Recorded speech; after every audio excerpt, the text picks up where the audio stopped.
Oh my god, do we have enough likes? Oh, this is that part of the song where we go, hit the like button. Like button. Oh my god. It's very important. I don't know why it's important. Does anyone care? No. Oh, I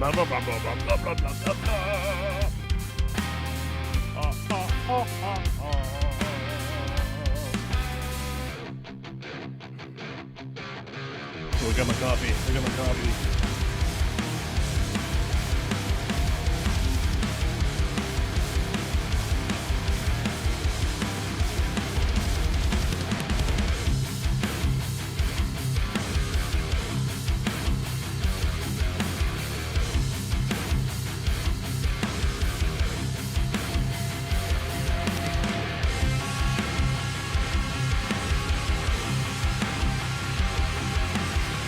All right, we got that 5 minutes of intro, dude. 5 minutes of intro. It's been like 5 minutes of intro. Is that long enough? Oh, gotta interrupt that song. All right, 5 minutes of intro. What's up, everybody? Oh my God, what is going on? Where have you been? Where have you guys been? I don't know why you guys haven't showed up. Where have you been? You've just been not doing your live streams. What's going on? Where have you been? Oh, people watching on the internet. What's going on? I've been gone, as in the title. It says, hey, after 2 weeks. What's going on? I was actually only gone for a week, but as you know, it lines up with the Monday, and then it feels like 2 weeks to you guys, right? You're like, dude, you were gone for 2 weeks. And I go, technically I didn't do a live stream in a 2 week period, but I was only gone for 1 week because I was working the other week. And then it was gone. So, just to give you a little insight into the family trip while people trickle in here and start asking fish questions or whatever questions. On Saturday, whatever day that was, what was Saturday? Hold on, let me open my calendar. Saturday the 10th. Saturday the 10th, it was time to leave Western Washington to drive throughout the mountains on an adventure.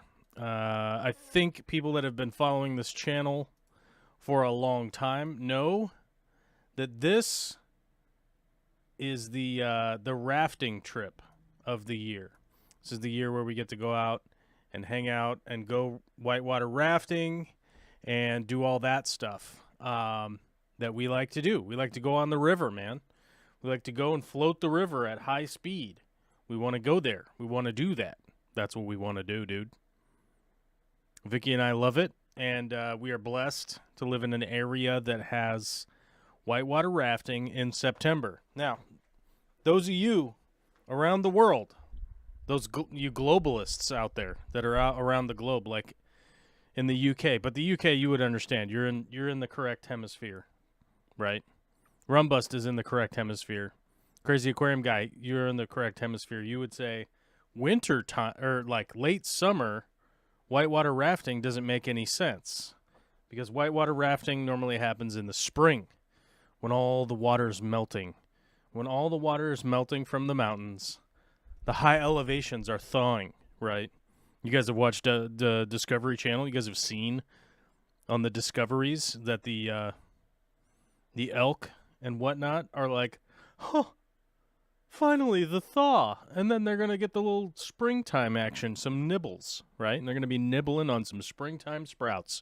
As you know, from watching the Discovery Channel, you probably know that, right?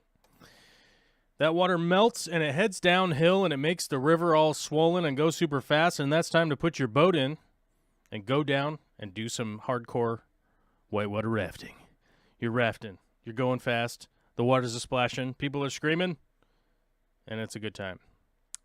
You may or may not go for a swim. But I'll tell you, there's a slight difference between late summer swimming and early spring swimming. Early spring swimming is it gets your cockles all up inside you. You know what I'm saying? You get frozen. You get, oh my God, it's so cold. It's unbelievable. I can't take it. Right?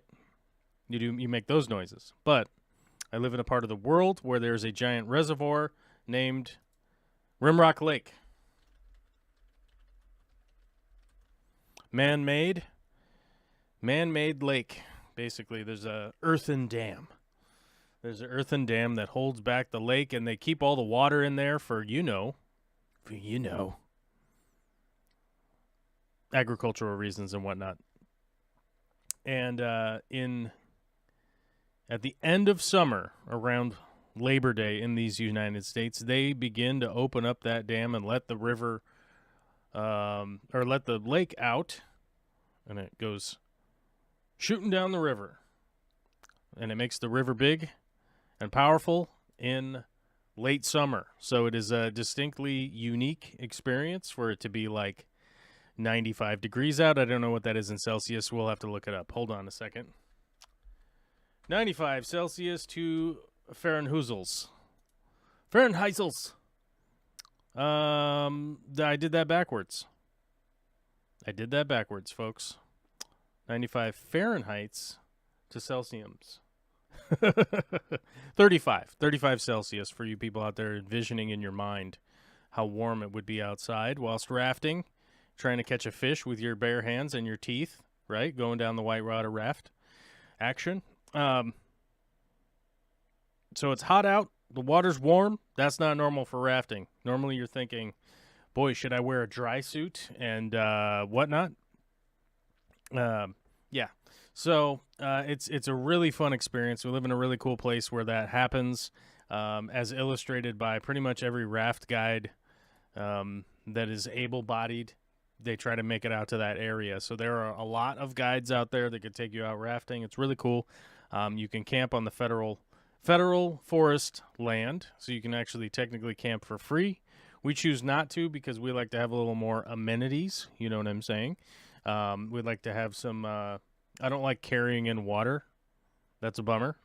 I don't like literally carrying in water. That's kind of a bummer. And running the generator and all that kind of stuff is just, it is what it is. But we take our RV out there. We go for a week. It's really nice. You can fly the drone around the lake and get beautiful pictures of trees and fancy water and all that kind of stuff. And also, they have this salmon reclamation project that is up above Rimrock Lake. I believe it's called Clear Lake.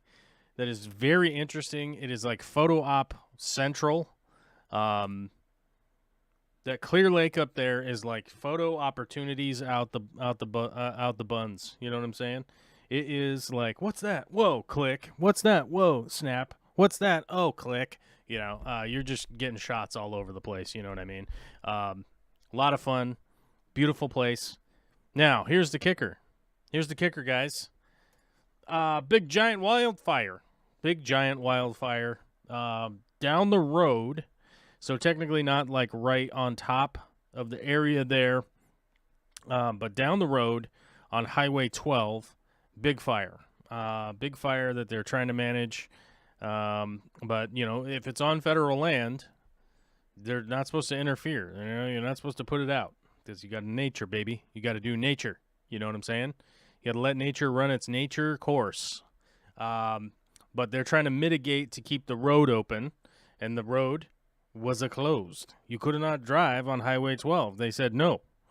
So we thought, well, we'll drive around. We'll drive around the other way. You know what I'm saying?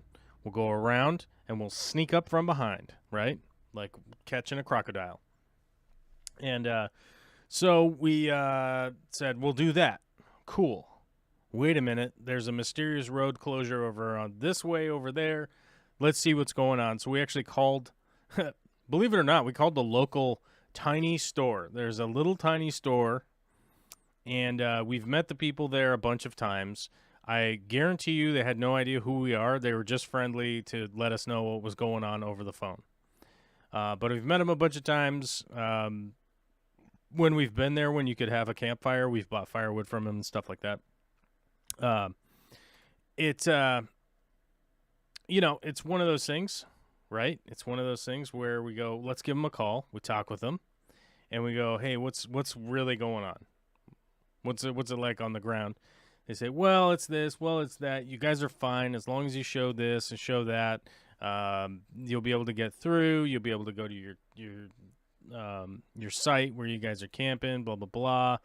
Okay, well, what about this? What about that? And they go, well, if the tone changed when we said we're bringing our 3-year-old daughter. So he said, you know what? I get it. We'll be okay if we're adults, but the chance of risking a kid is just not. They're like that, not in a bad way, but just like, well, maybe an issue, right? So we just said, all right, we're gonna have to cancel. So we contacted. Believe it or not, we got a refund. We got a refund from the place.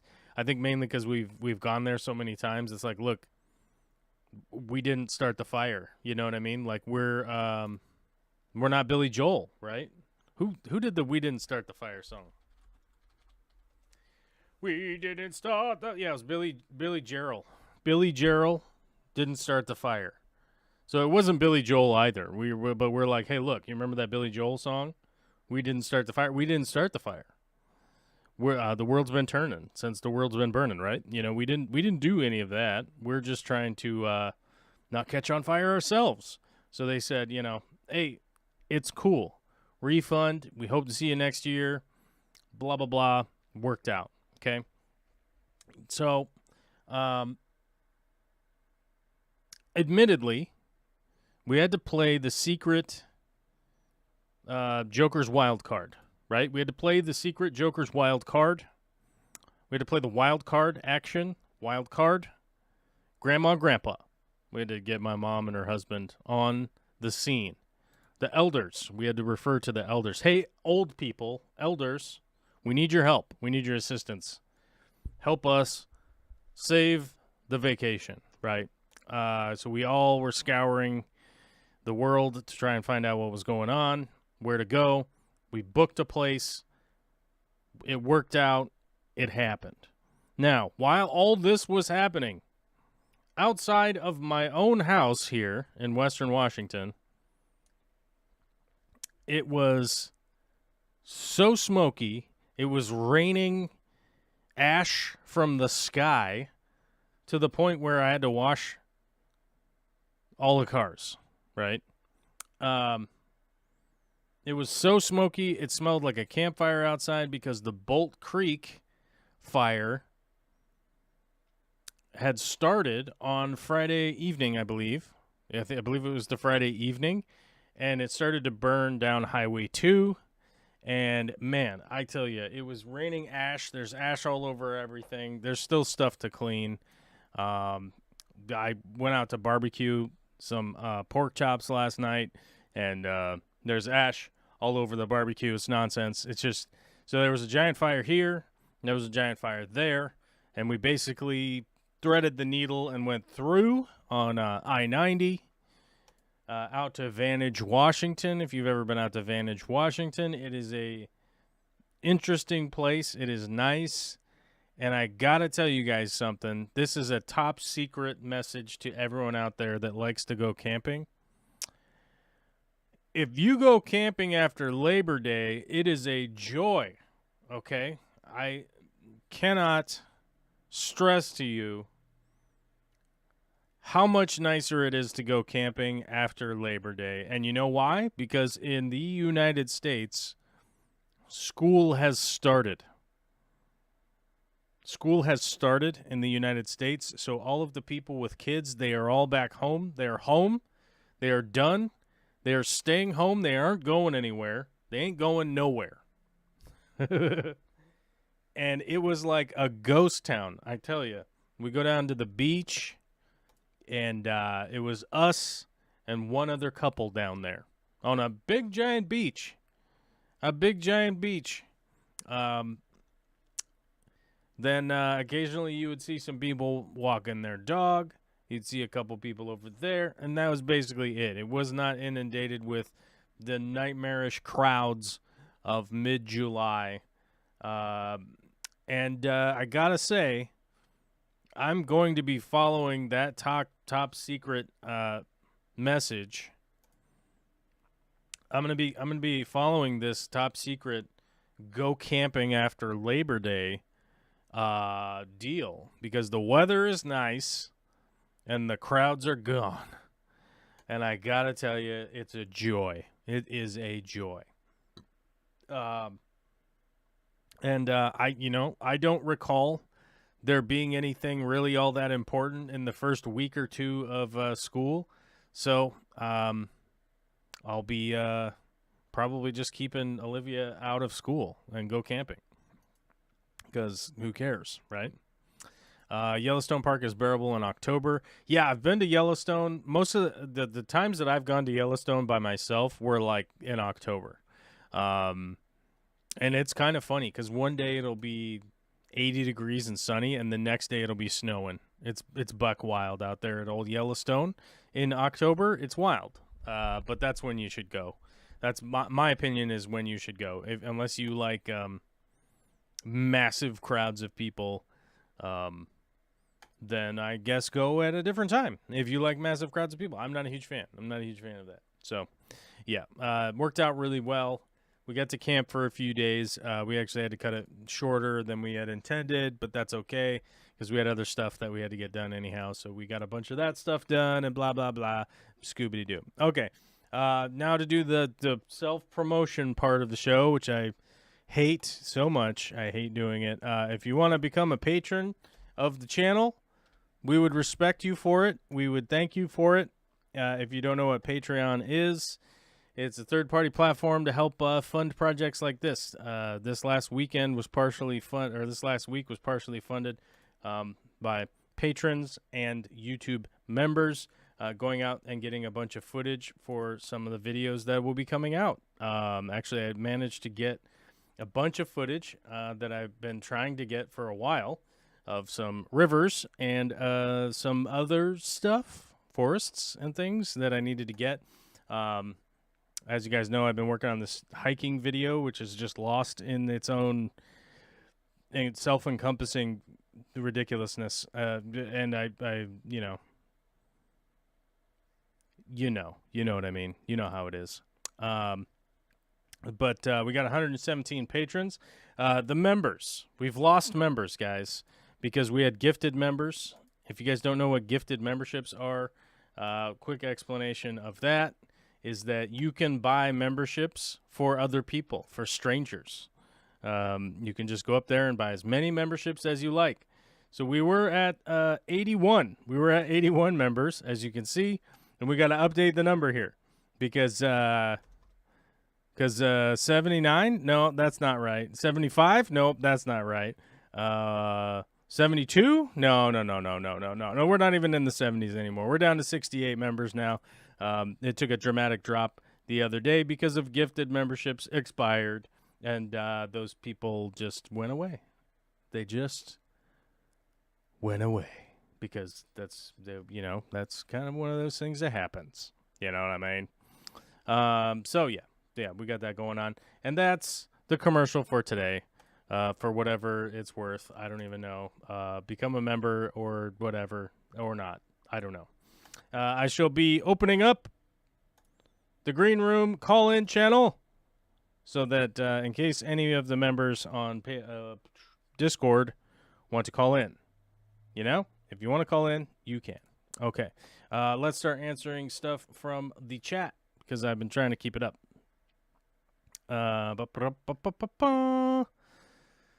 Sky Dancer says I googled it. Wow, that lake is beautiful. It is very beautiful. Wayne Talbot's here. Good evening from the UK. We got a lot of UK people here today. What's going on, dude? What's happening? Maybe somebody in the UK sharing out the live stream, I guess. Maybe. Rumbust is reading G code. Isn't G code the CNC stuff? Isn't G code CNC? I'm not sure. We'll find out if Rumbust speaketh. If Rumbust speaks. Aubrey's here. Joel G. Frank Dominguez. Zipgun. Katarina Milosevic. Hey, just got done taking my exam, so I decided to just treat myself to your stream. Well, hey, how's it going? NJW is from the UK also. Crazy Aquarium guy says, hey, man, did you see my email? You told me to email you, and it has been a couple of weeks. Oh my God. I wonder. Let's see. You know what? I think I did see your email, and here's the thing. If I open emails on my phone, it is like a disaster, and I think I opened it on my phone. Where am I at here? Oh, I'm in August now.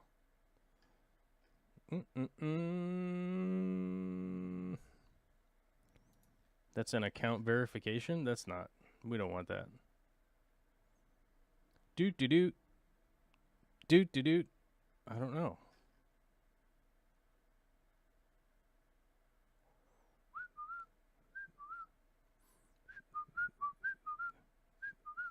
I'm not seeing it. You know what? I'm not seeing it. Resend it. I don't know where it went. If it did. If you did. I swear I remember reading an email from you. But, you know what? I'm not seeing it now, and I don't know why. Did I move it to a folder? Here's the question. Did I move it to a folder?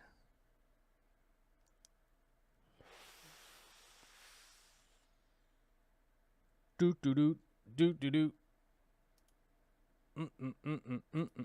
don't see it. I don't know why.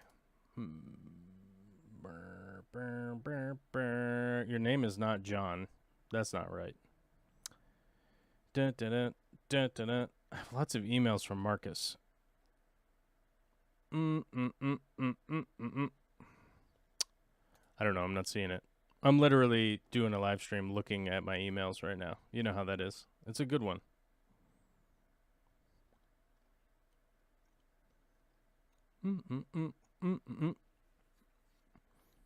I got a lot of emails from my accountant. I should probably get back.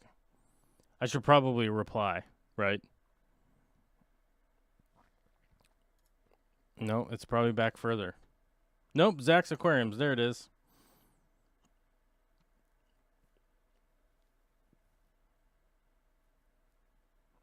Oh, Zach wanted. Oh, that's right. I did. I looked at this on my phone. This is the bad problem. When I look at emails on my phone, I forget to reply to them. Here we go. Here's reply time. Hey, broski.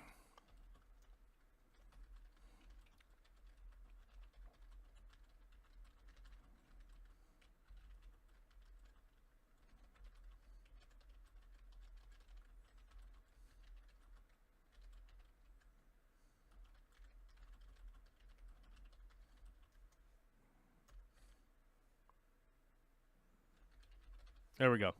Replied. There we go. Yeah,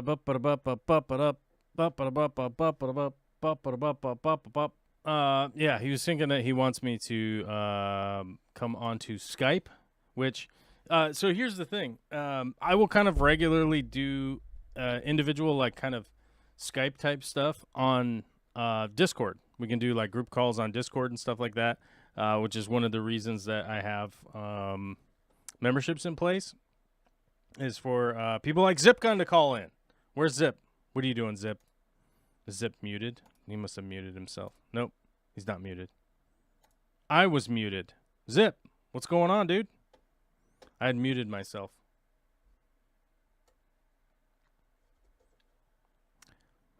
Do.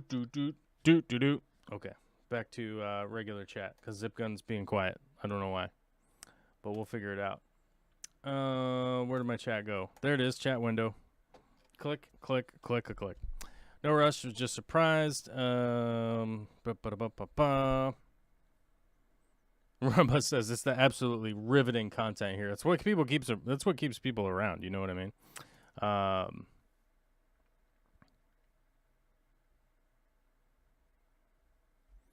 Let's see. Punchy Paint says retired people camping. October is the best. That's right.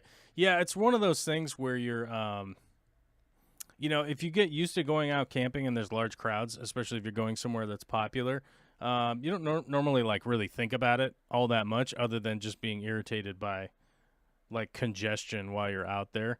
You know, for me, like the perfect optimal camping experience would be like being isolated out in the woods by myself, staring at a tree, right? Reading my map, getting ready for the next day, right? To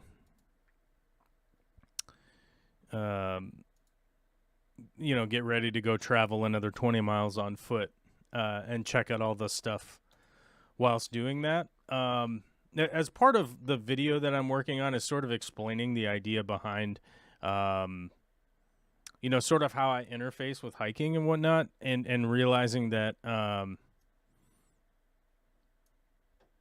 it may or may not be like inadvertently causing a problem within my personal relationship, because I don't know that I've ever conveyed like what it is to me to Victoria, right? Like we've always just gone out and like gone together, and I think it's sort of I guess this video is not necessarily, I wouldn't call it like a love letter. It's not necessarily a love letter, but it's one of those things it's one of those things where you're I'm trying to like encapsulate like messaging not only to you guys but also like to her, like, hey, can you watch this video, and maybe that will help or something, you know what I mean?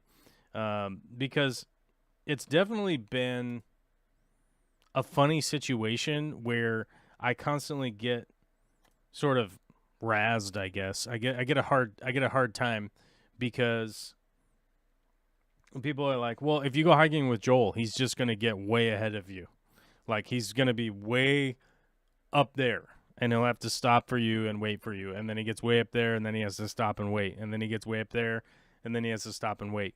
And, in the moment, it's definitely, like, very difficult to try and, like, relate what is going on. So I think I'm trying to work with the medium that I have, and the brain power that I have, I guess, to sort of convey like what it is. And I don't think I've captured that yet, but I think it's coming along. I mean, I don't know. It's been a weird, I don't know. It's a passion project, and I want to put it out here as opposed to just releasing it on a dinky small channel that probably nobody will see it. It'll be like 30 strangers will see it, and then they'll be like, and then I'll get YouTube feedback from the analytics that 4 people out of the 30 liked it and stopped watching after 30 seconds. Yeah. DKLA, right? DKLA.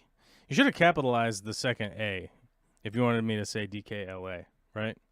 I see that you're no longer wearing glasses. What type of medical doctor did you see? I got LASIK. I don't know if you guys remember, but middle of the pandemic, I went and got LASIK. I got laser eye surgery. And, well, I mean, how long has it been? Like maybe a year? Maybe a year? I feel like it was November last year, so maybe it hasn't even been a year yet.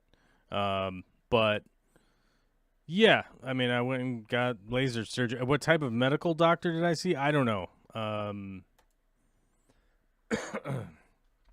me see. What type of doctor? Let me see. What kind of doctor does LASIK? It's some kind of eye doctor, right? Let me see.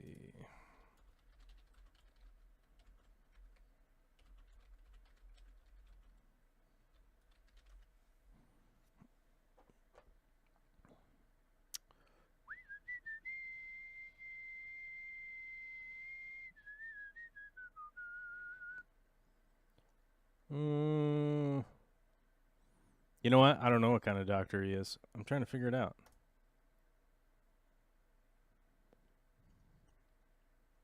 Let's see. So let's actually just look up the guy who did mine.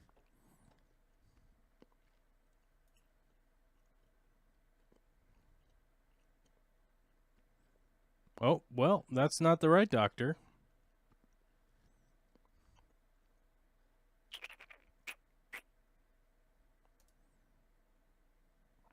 Ophthalmologist.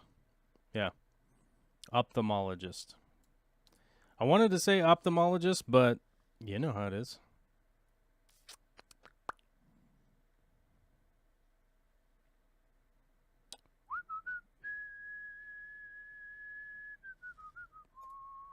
Yep, ophthalmologist. Okay, let me close all these windows. Yep, ophthalmologist. We've solved the mystery of who did my eye surgery. Yep. There we go.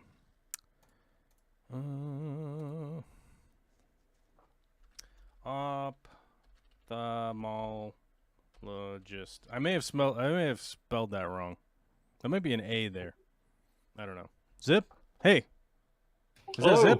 Hey, oh my god, there he is. He's arrived. Yeah, my key bindings went away for some odd reason. Ah, you trying to click macros like a wizard on your keyboard there? I just have push to talk. That's as far as the macros I go. Oh, okay. Deep in the heart of push to talk. I know how that is. What's up, man? I heard you're off your lifting restrictions. Your surgery has gone well. You did not die of a infection or nothing. No complications. No complications. Everything looks good. God. Oh my God. Welcome to the year 2022, my friend. Yes. Look at that. They cut open your guts. They looked around in there. They poked things. They did stuff. There was probably some smoke at some point. Lasers. Oh my God. I'm telling you. Yeah. Oh, DKLA is bringing up that Rand Paul is an ophthalmologist. Are you ready? Are you ready for the Rand Paul talk, Zip? Oh, yes. Are we ready for it? Okay. Can we all agree as human beings that there are crazy people in every single profession ever known to man, right? I think we can all agree on that, right? That there is an example of a crazy person in every single profession ever, right? Einstein was a genius doctor man, and a big part of his research went to blowing up 2 cities in Japan, right? We can admit that there are crazy people that have degrees. And I like how Rand Paul uses his ophthalmology degree to attack anyone who has any criticism of his insane politics. The man is bonkers. You can put that on record. If you don't like that opinion, well, shrug. I'll casually shrug. If somebody wants to set up a debate with Rand Paul, I'll gladly debate him. If he wants to actually stick to a debate, but frankly, he can't even stick to a regular format without blatantly insulting every single person that he talks to while he's in the Senate. So I would be prepared to just have a shouting match with a moron who's trying to call me stupid or whatever, right?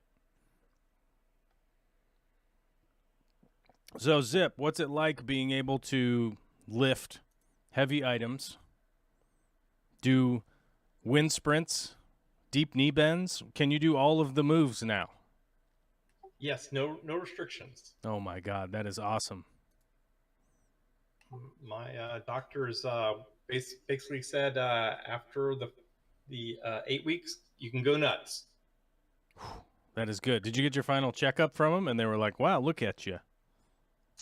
No, I've got one more. I'm going to go back just to have him do a last little look at in about 3 weeks. Oh, the final little, hey, look at that. Everything's good. Oh, are they going to do the ultrasound on you, or have they been doing x-rays? None. Just None? A little bit of poking and prodding, yeah. Oh, my God. That's Florida for you guys. That's Florida for you. They're like, is there blood coming out? No, that's probably good. They did one before the surgery. It's amazing how you see the shows. They thought you was gonna have to lay down this big table and this and that and the other. And no, they basically ultrasound type of thing. Just ran it over real quick. Said you're done. Get out of here. Oh, okay. Well, that's good. I mean, you had the hernia surgery, so I bet you they're so versed in it, they're doing it all the time, right? Yeah. Yeah, that is just like they know what's up. There's no redness. You're not you blah blah blah, right? So, but did you mention at one point that you've had a different surgery? I had this twice. Oh, okay. This is your second time. Okay, with the same one. Okay. Yep. Well, fingers crossed. This is the final, right? Did they give Yeah. you? Did they give you any? Did they give you any like specific instructions to avoid in the future, or are they just like, it's kind of just happens? I've got to watch my weight a little bit. I'm not carrying a lot of extra pounds, but Okay. it's all in the gut area. Right. So that's and then after the surgery, it takes a good year for the remodeling to finish up. And just the combination of the two, the weakened muscles and just, a little bit of extra weight in the wrong spot was just too much for it. Yeah. Okay, that makes sense.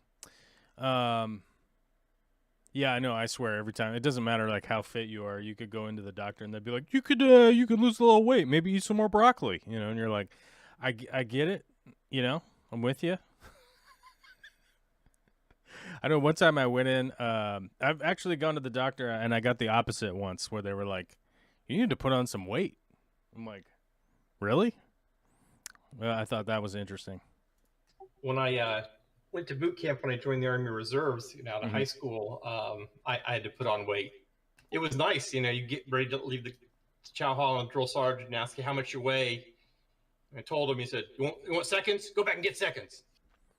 Everybody else they were throwing out. They made go back and get seconds.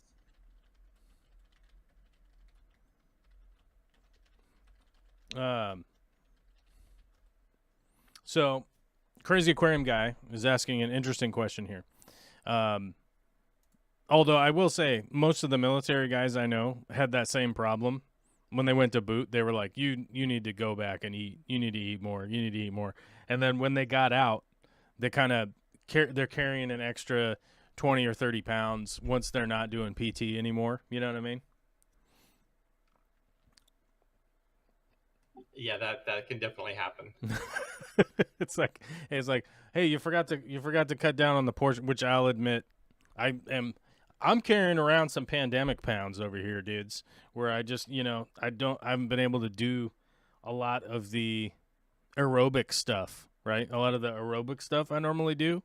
I just wasn't able to do it. Plus, having a little kid, man, you have a little kid and you just have to cut down on your activity. I guess. I don't know. Maybe we're doing it wrong. I don't know. Maybe we're doing it wrong. And you just end up getting some weight on you for being stressed out from having a kid or something. I don't know. But, yeah, I'm definitely carrying around a few pounds after the pandemic here of not being able to go do all the normal stuff. But Crazy Aquarium Guy has a good question here because I can ask you. He says, anyone in the chat in the U.S., are your electrical bills going up? His went up by 400%, nothing new installed, and heat in the apartment is included. It's starting to be electric is only for the rich. What's going on down in Florida? I'll give you a Washington report here in just a second. It's the hottest part of the year, so the AC has definitely been running a little bit higher, I would say. Nothing that's making me look for a second job yet, though. Right. But a little bit higher. A bump. We're seeing a bump. Yeah. In Washington here, ours is pretty heavily regulated to not make these dramatic jumps. One of the things that's kind of interesting is that we actually do have what you would call like a social safety net here, that if you do earn below a certain amount, you can get supplemental towards your electric and water, sewer and garbage, basically. Like you can get assistance with that. And you don't even have to be the intermediary. Like you just can sign up for it. And then I believe you have to like give regular income reports or whatever. But you can definitely get your bill knocked down here in Washington State.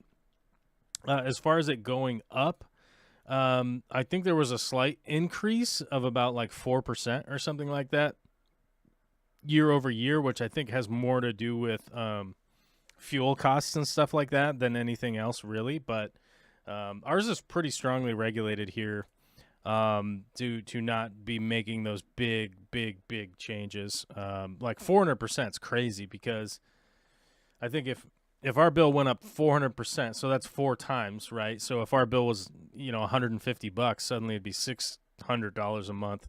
That would be that'd be pretty brutal. And I don't know how many people would be out in the streets with pitchforks, but I imagine quite a few.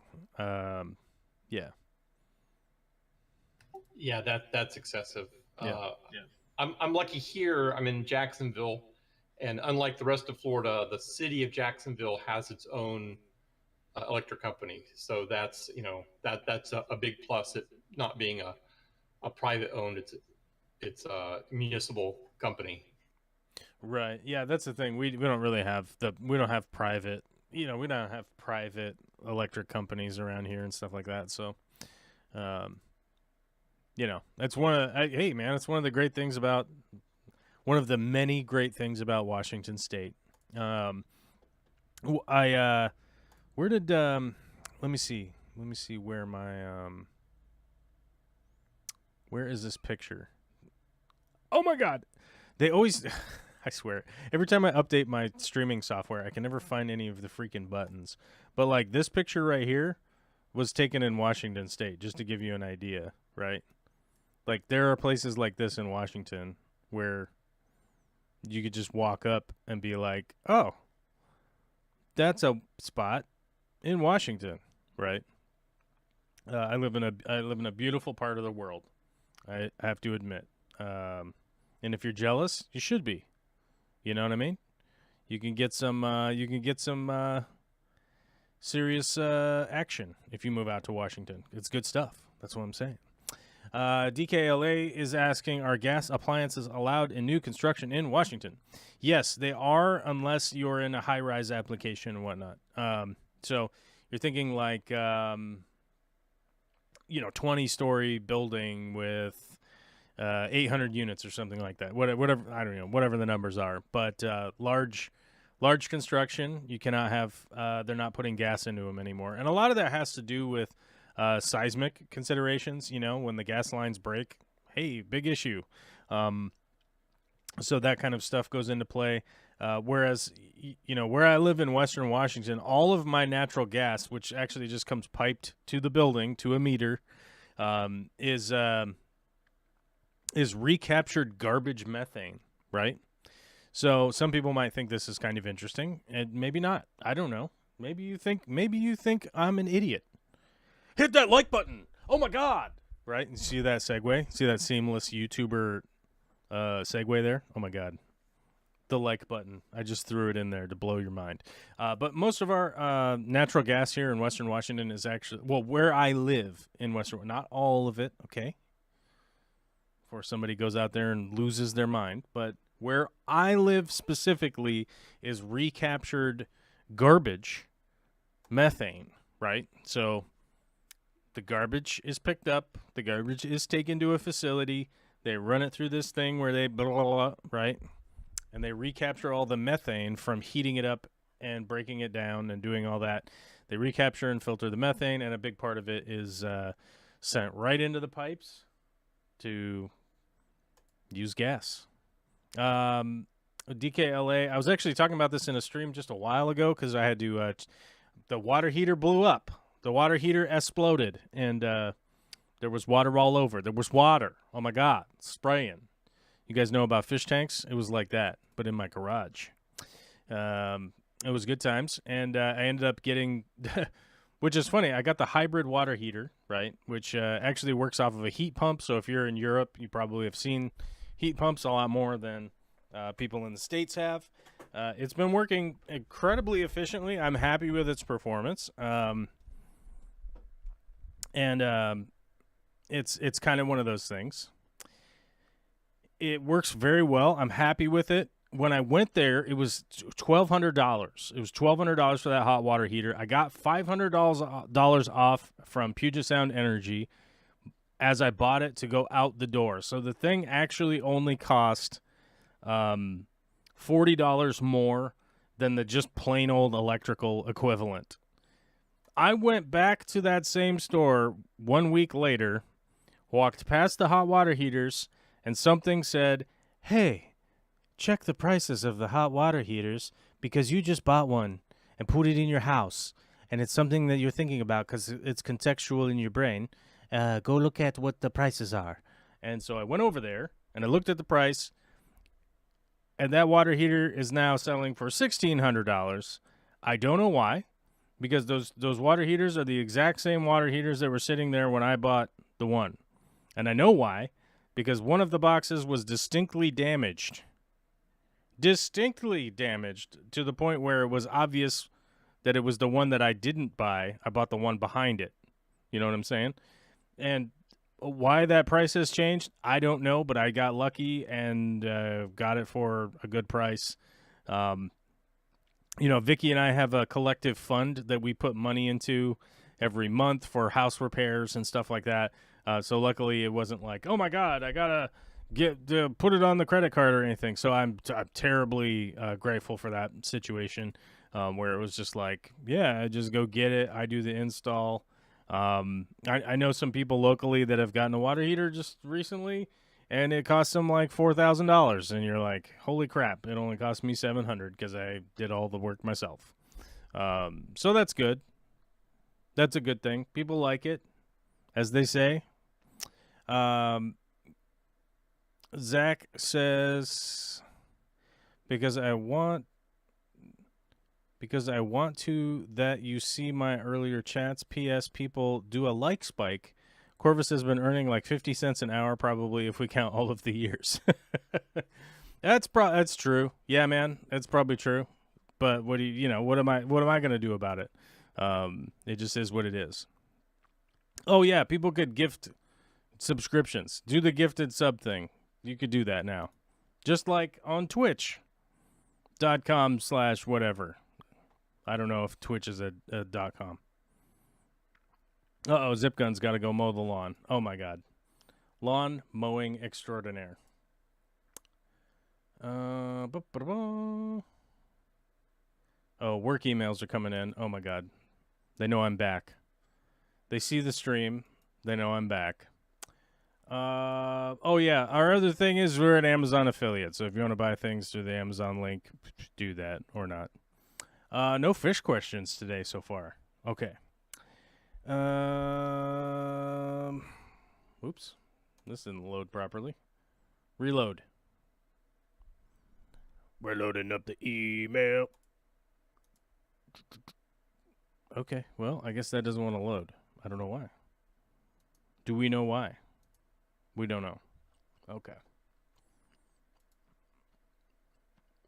Oh, it helps if I click the right button. There we go. Okay. Joel G says, hurrah. Okay. What's up, buddy? How you doing? Oh, hurrah, because Punchy Paints has coffee, which is good. That is a good point.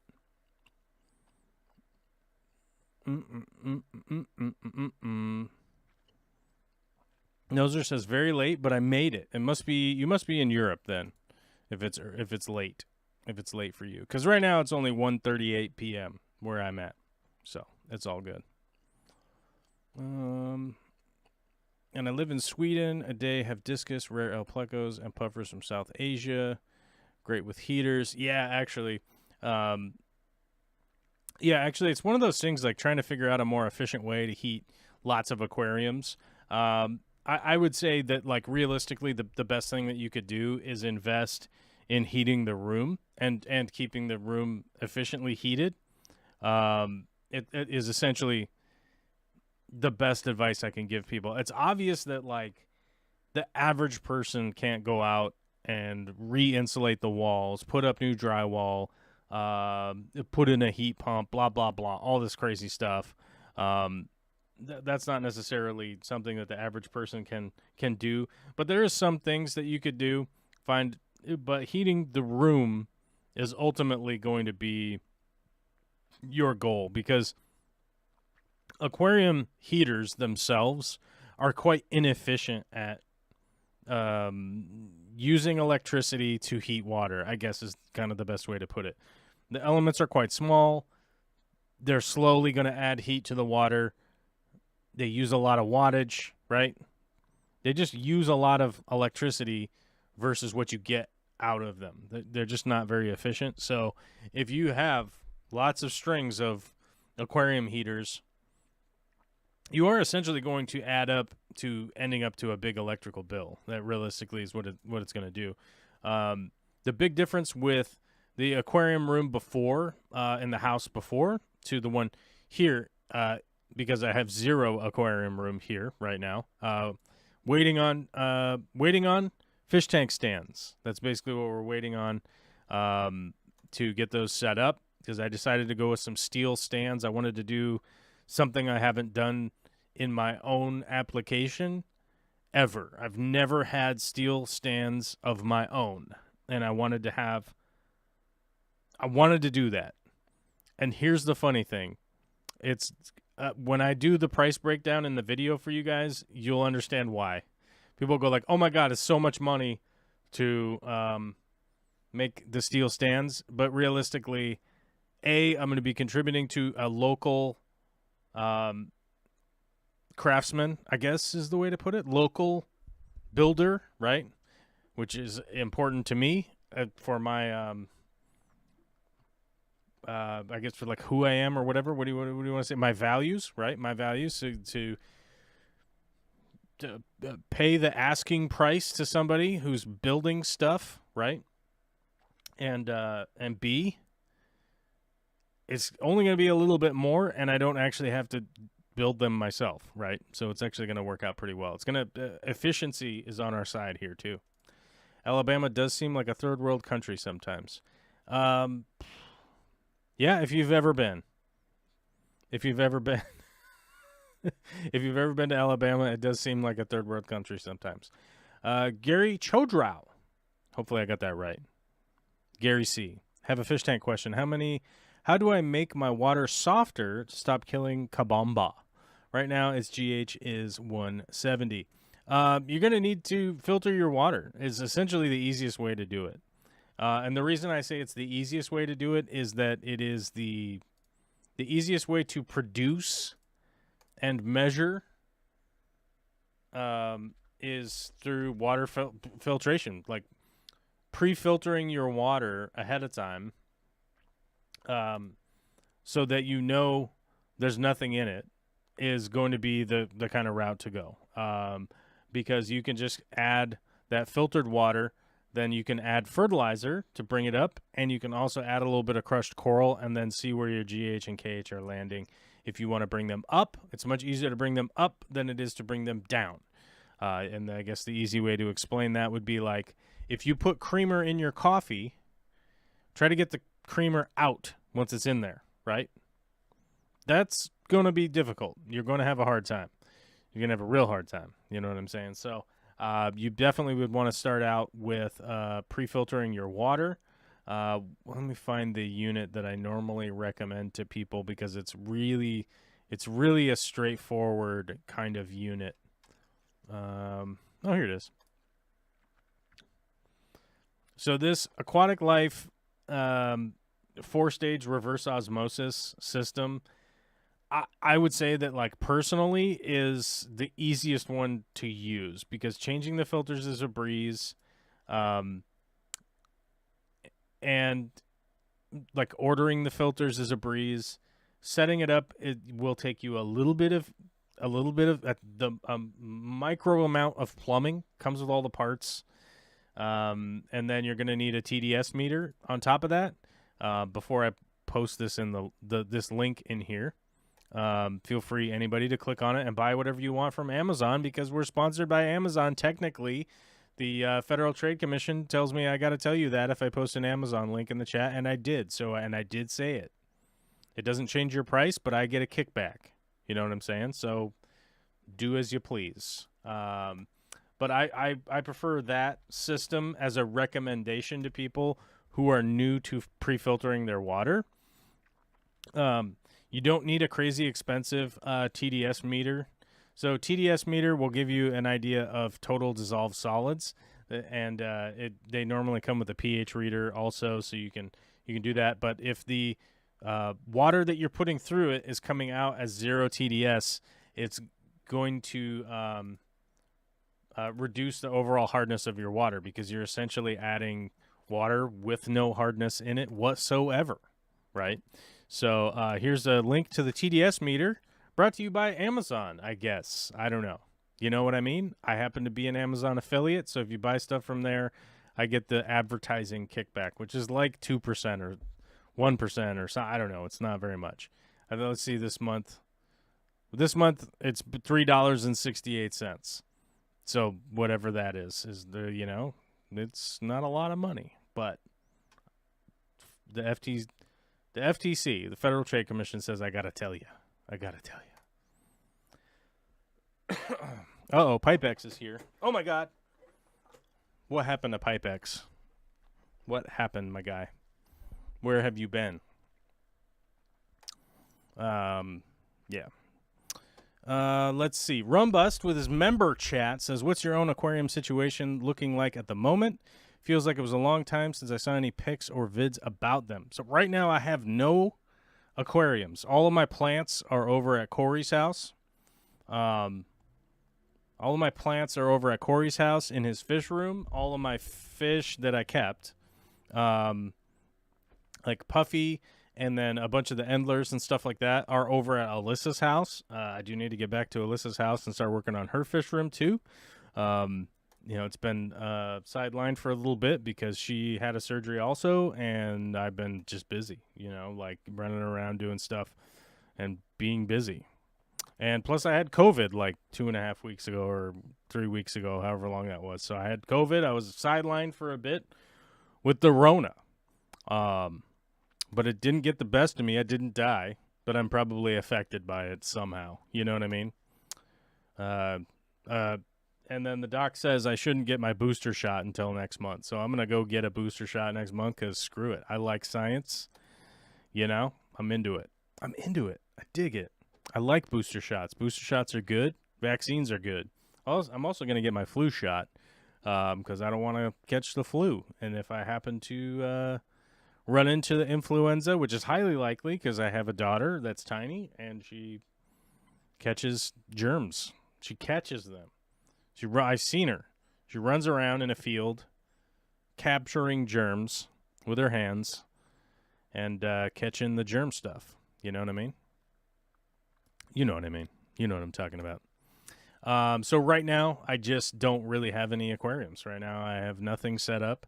I've been doing a bunch of work on this house, getting it ready.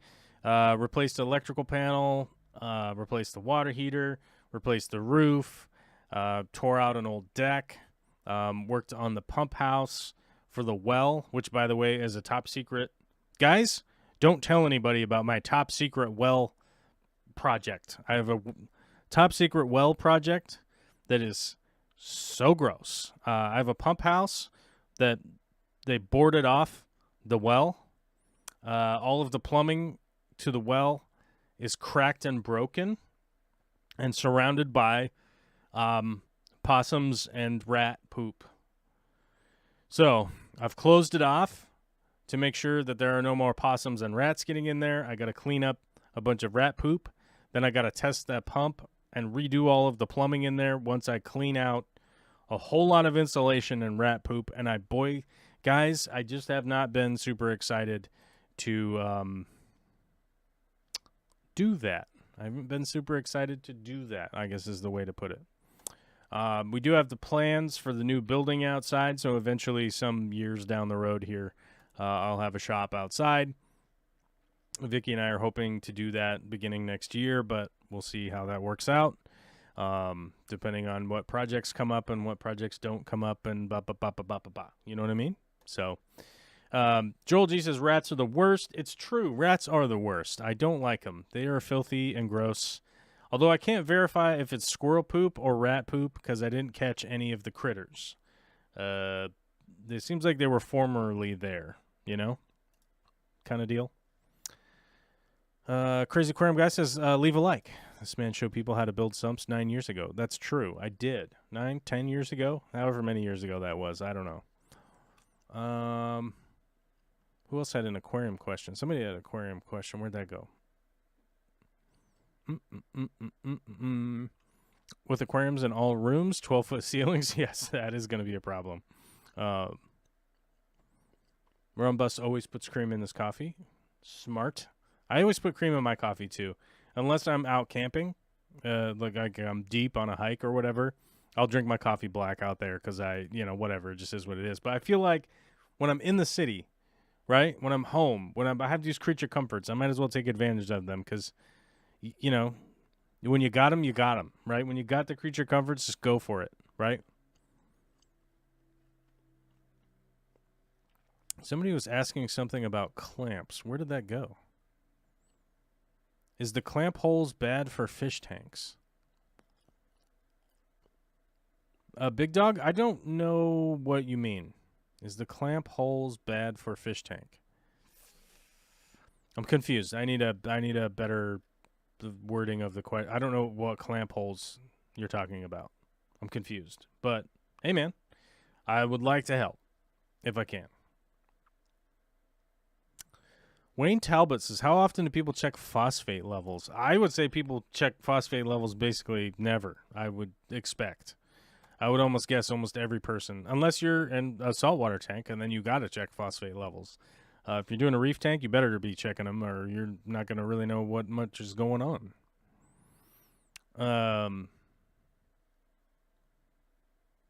Taste test the poop.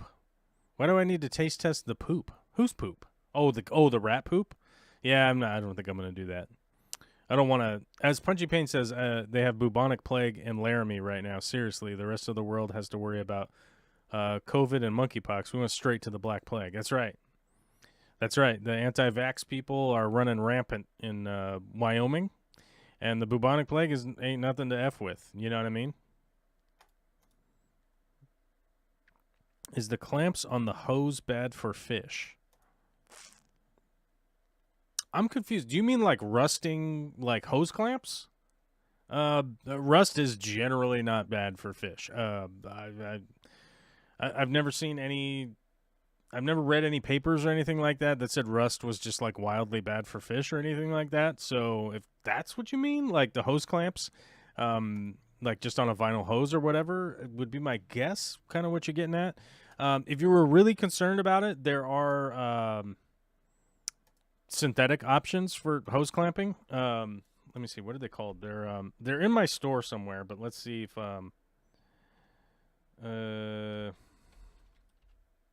oops, what happened here? I'm trying to think of what they're called. Hose clamps, plastic. We might be able to get it here. We might be able to get it. Oh, here they are. They call them double gripping nylon hose clamps. You can use these if you like. There are some applications that I definitely prefer to use this style of clamp. I wouldn't think anything high pressure, but if we're talking about just generic, pythons, you've got a small water pump that you move water around with, stuff like that. They seem to work quite well for things that are not under big pressure. Yeah, so I mean, you could switch to plastic if you like, if that's something that you want to go down because you're really worried. If you're really worried about it, Livingston Custom Fabs is here. Oh my God, check out Livingston Custom Fab on Instagram if you guys are looking for some dope stuff. By the way, he'll be in a video pretty soon. Wink, wink, nudge, nudge. Wink, wink, nudge, nudge. We're gonna make a video about that. Metal clamps, the metal clamps to clamp the hose in water. Yeah, I mean most of them are stainless, but the screw is what rusts, or just the overall pressure of using them. They do rust, depending on the brand for sure. But there are some really fancy hose clamps out there if you want to get them. Which ones are the ones that don't rust? Hold on a second. I don't know what they're called.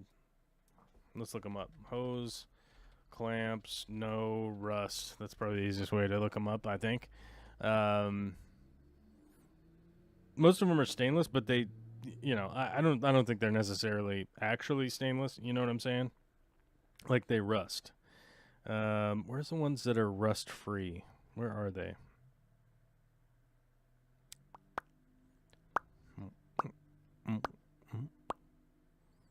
These guys right here, I think, are the ones. No, I don't think that's right. There are some really fancy ones out there that never rust. Ah, here they are. These aren't super fancy, but if you could actually use the crimp ring ones if you want, like this. I know that these don't rust. I've used these on lots of like irrigation projects and stuff. The tool costs a bit of money. I forget how much the tool is, but let's see if there's a manual one down here. Yeah, here's a generic manual one. I don't even know who makes this. Idefield? I don't know. Islefield? What is that? Field. E-field. I don't know. I don't know how to read words, dude. Oh, dude, bro. Don't know how to read words. But if you're looking for like those kinds of clamps, those won't rust generally. But yeah, I mean, the rust isn't dangerous for your fish. You know what I mean? It's just an aesthetic thing more than anything else. But yeah, hit that like button. Oh my God, like spike, guys. And donate $1 billion if you're Jeff Bezos. If you're not, you don't have to. It's all good. I like the guy going out with the cart. What's the guy going out with the cart? What was happening?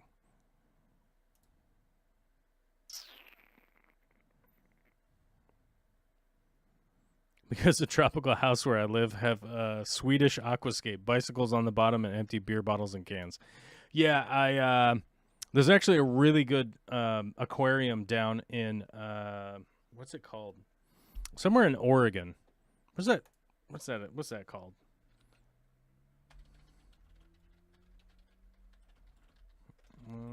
Coast. On the coast. What's that one on the... Is it Oregon Coast Aquarium? Is that really what it's called? Newport, Oregon. That's where it's at. It's in the city of Newport, Oregon. They have a display there that literally is underneath. So they built it inside the tank that it's under a dock, right? So they have pilings and a dock, and it's as if you're under the water, and all of the debris and everything that is in that tank is from out underneath the pier in Newport. It's all garbage and everything to try and illustrate to people like how important it is to not litter in the ocean. It is not good. It's not great, but you know how it is. So yeah, it's definitely one of those things that is important to just consider, right?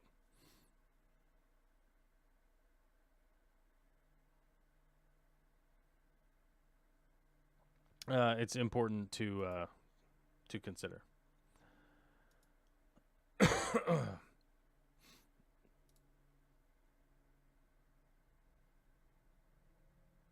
Yeah.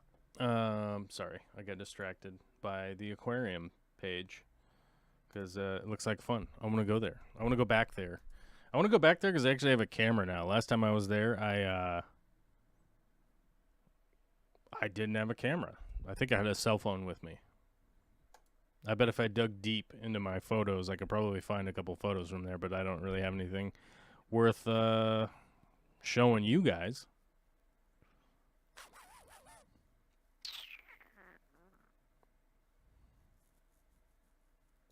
Oh yeah, Reaver has the explanation here that makes sense. High iron content in stainless steel will eventually rust. They are also magnetic. Generally, the higher the percent of chromium, the more rust resistant it is. Yeah, I'm not a metallurgist, so, it's hard to come here and be like, hey, I need information. But the rest is, it's going to be fine. I've been to lots of fish breeders there's just nothing but rust all over the place. And everything is going fine. Terry's Tropical Tanks. What's up, dude? GFO rust is used as filter media in saltwater. That's a good point, Terry. I didn't read that before, but yes, GFO is used as filter media. Plant poles like the ones for philodendrons. What are we talking about?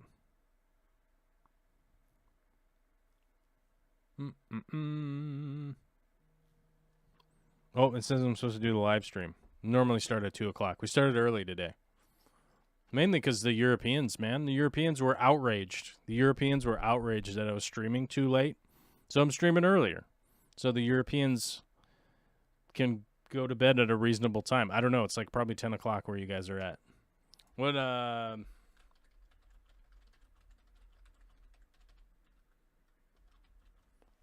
for some reason, I always add an extra E into Sweden. Oh, it's 11 there. So it's probably 8 in the UK, right? Or 8 hours in the UK, so it's probably 10. I would guess. Unsure. I'm not going to look it up. Can't do it. Can't be bothered. Snoochie Booch, what is up? Oh, my God. How you doing? As you guys can see, Snoochie Booch has their membership badge, right? Extra props. Mickham, quoting your boy, Chris Cornell, right? I have a layout for a Chris Cornell painting that I was going to do. And here's the deal. I probably should have done that painting, and it should be up on the wall back there. But there's a painting of me back there, which is just so vain that it's unbelievable. But it would almost be vain somehow to probably have a Chris Cornell painting also. As a matter of fact, I actually worked at a place in a location in the specific spot where Chris Cornell worked. And boy, howdy, did they love telling you all about it. They loved Chris Cornell worked here, you know? And you're like, okay, is he here now? Can he remove us from this work? Can he get us out? Can he get us out of here? No, he's not here right now. Oh, okay. You know, and then you're like, what?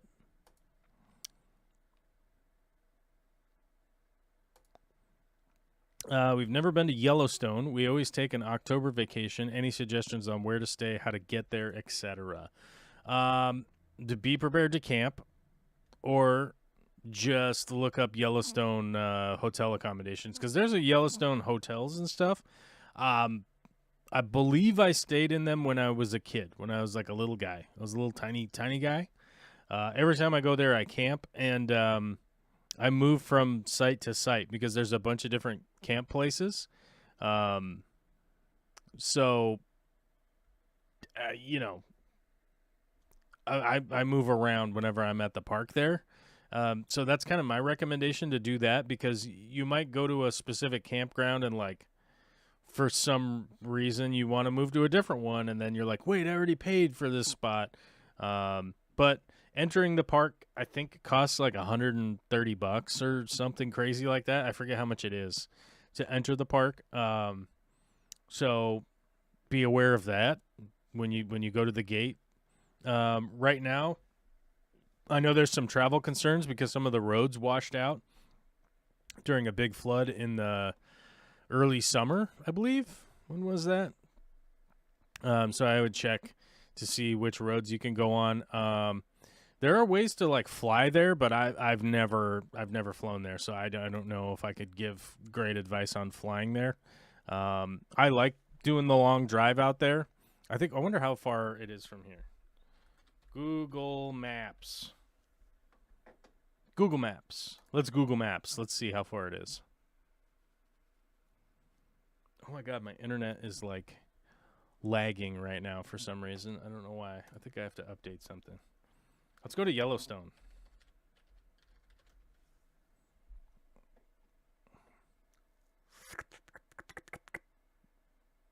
Okay. Seriously? From here to... Okay, yeah. Where's the... Hey, man. I just want to... I want to go. Where's the next place? No. From here to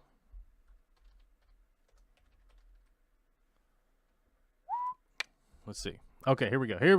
Now it's working. You know, you have to use it correctly. 800 miles. It's 800 miles, guys.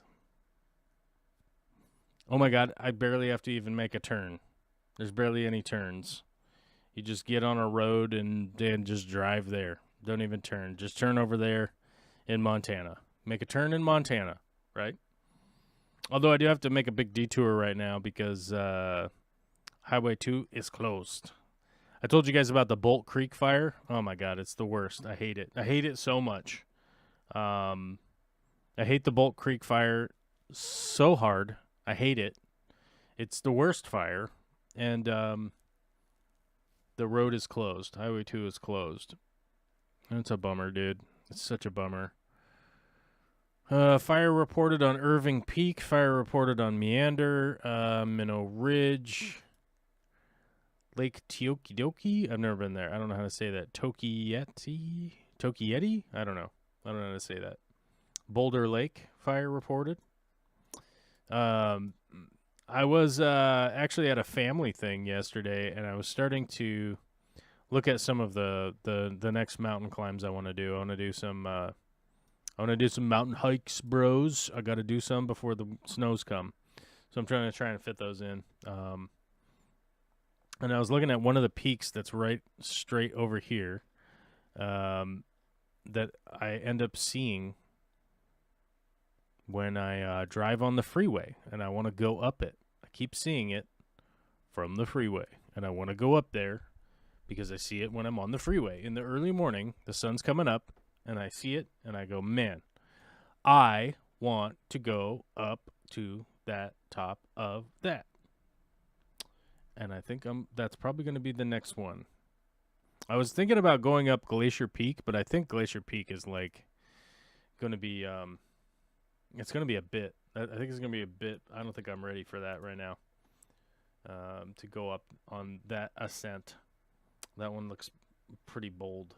A pretty bold statement. 10,000 feet's a bit much into the glacier, right? The prominence of Glacier Peak is 7,500 feet, which is a lot of ascent.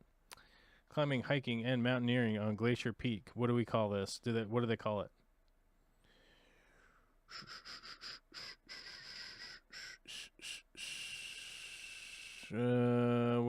What's its rating?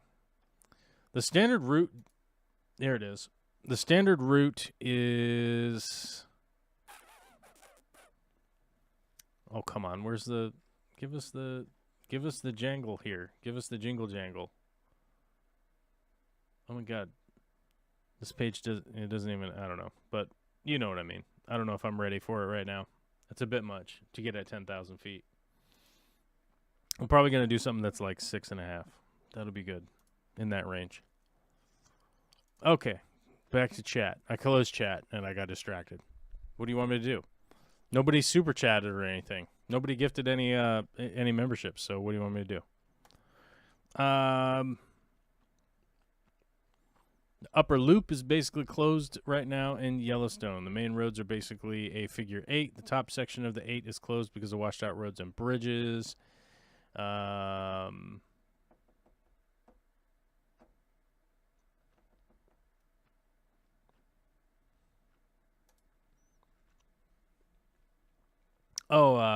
a heat wave in the Pacific Northwest? No.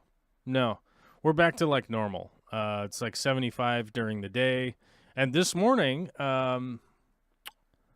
we're back to warming up the car and clearing off the dew on the windows, the windshield and stuff. I took Olivia up to her daycare class, preschool. Well, I don't know, whatever you want to call it. Preschool? Yeah. And had to warm up the truck to get up there.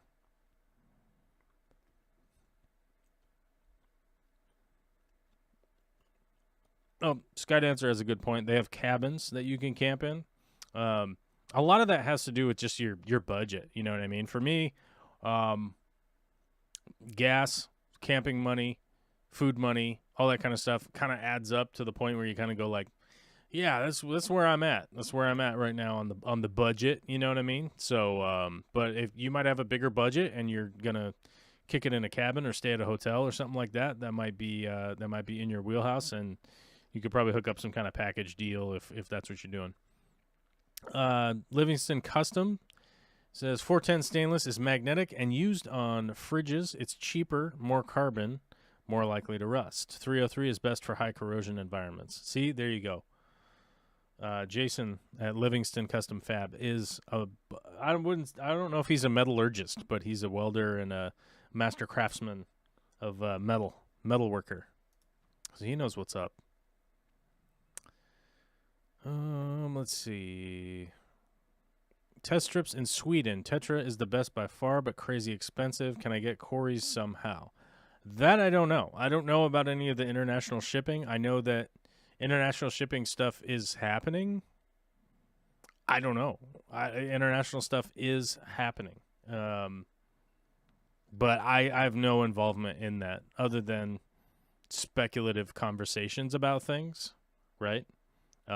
Just basic conversations about like, hey, what do you think about Spain or what? I don't know, like whatever country, you know. It's kind of one of those things where you're like, we just chewing the fat about it. So I don't know.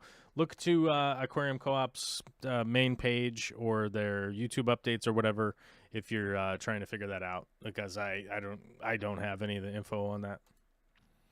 Fill up with gas before going into Yellowstone. Only one gas station company allowed in the park, and they are outrageous. Oh, that is a good point. That is a good point. Last time I was there was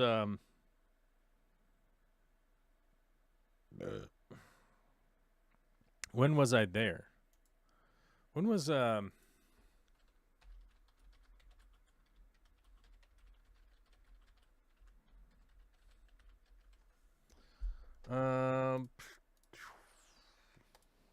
let's see. I'm gonna have to look at the gas prices. I'll be able to remember.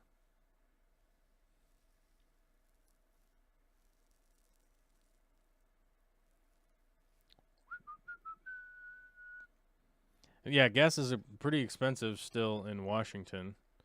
I bought gas.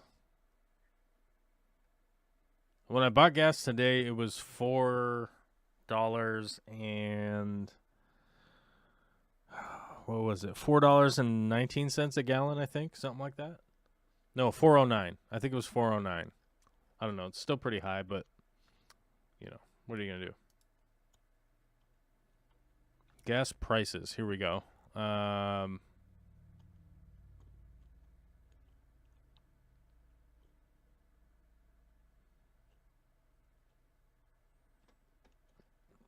Historically speaking, let's see if we can't guesstimate when the last time I went to Yellowstone was, because gas prices were super high when I went to Yellowstone. I'm thinking it was 2015. Might have been 2014. I don't know. This graph is not very helpful.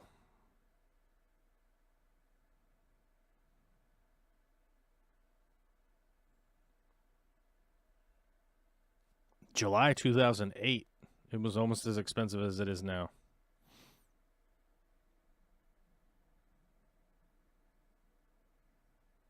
Yeah. I don't know. I'd have to look it up to figure it out. But I remember the gas in the park, in Yellowstone Park, was like $8 a gallon at the time, even though gas was like super expensive at the time. Oh my God, we got a gifted membership from Aubrey. Oh my God, we got to update our number over here. Kiwi Mamo has received a membership. Dude, 69, baby. Now I know why you gifted one. Somebody's going to have to bust in here one day and do like 100 gifted memberships or something. We'll bring our subscribers back from the dead. You know, if somebody came in and gifted like 1,000 memberships or something. all of a sudden all these people are like, oh yeah, I used to watch this guy. If you guys have noticed, like if you ever notice your interfacing with what do you call it? When you're interfacing with the algorithm, basically,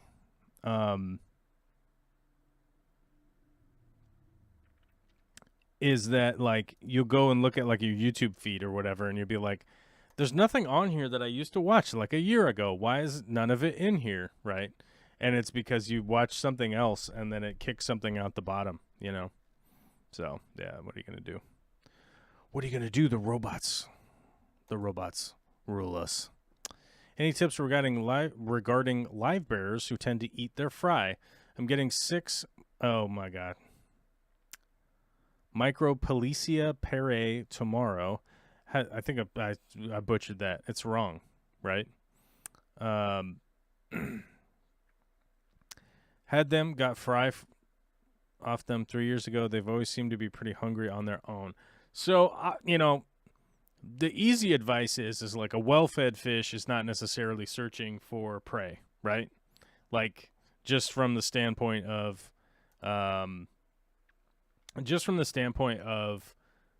well, if I'm fed, I don't go looking for food, right? But that's not necessarily like how fish necessarily interact with the environment around them, right?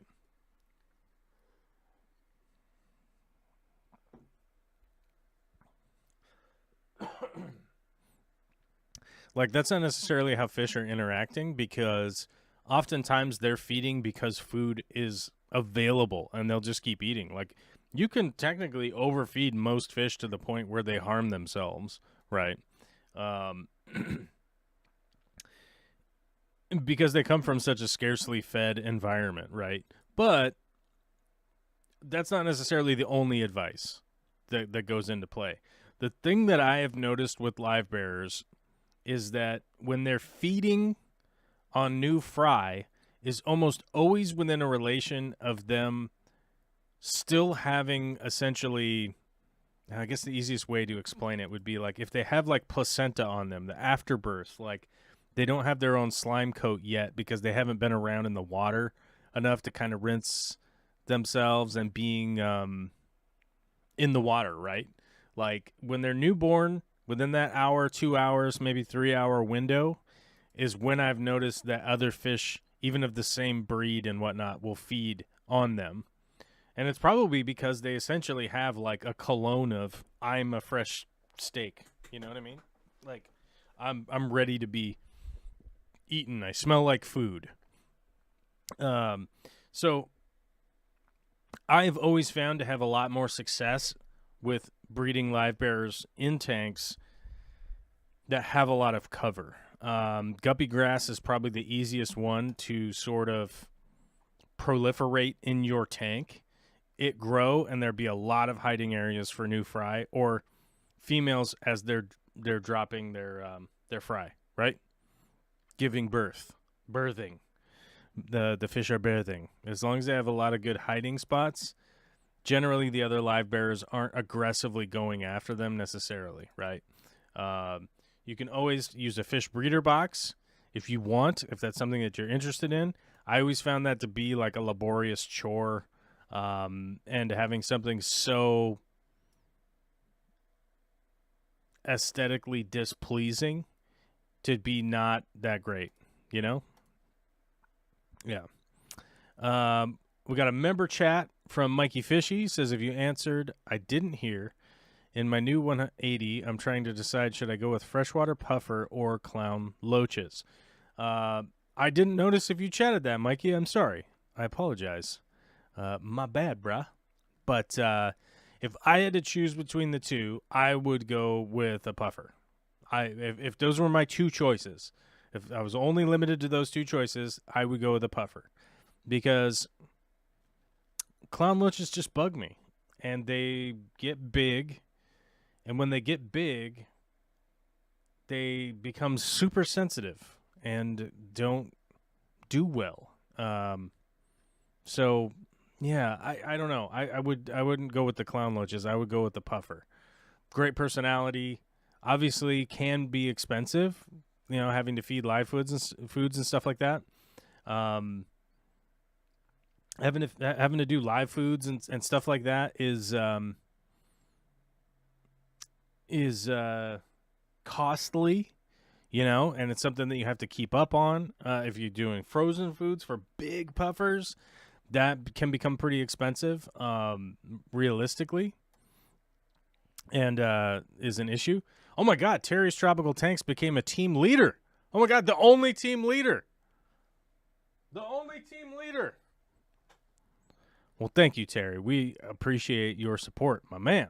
My man. And he's back with his Olivia badge. He's got his blue ribbon badge. Has returned. I appreciate it, my guy. So I personally would go with the puffer for a lot of reasons, but a lot of it having to do with personality, interfacing, and you could always add other fish because most puffer fish just aren't going to attack other fish and stuff. You can always have them kind of cohabitating with a lot of other fish, like Murphy at the Aquarium Co-op. If you've ever seen a picture of Murphy, a whole bunch of other fish in there complementing Murphy, right? Even though that's a big puffer fish, big Mabu puffer, you'd think, oh my God, he's just going to swallow everything that's around there and eat all of the other fish. Nope. He's just, you got clams, bro? I'm in. And to a point where that fish kind of freak out if another fish gets in there. And what type of puffer in a 180 or multiple of one? Now here's the issue with multiples. You could really start getting into some big expense. You know what I'm saying? You could really start getting into some really expensive fish. I mean, even I'm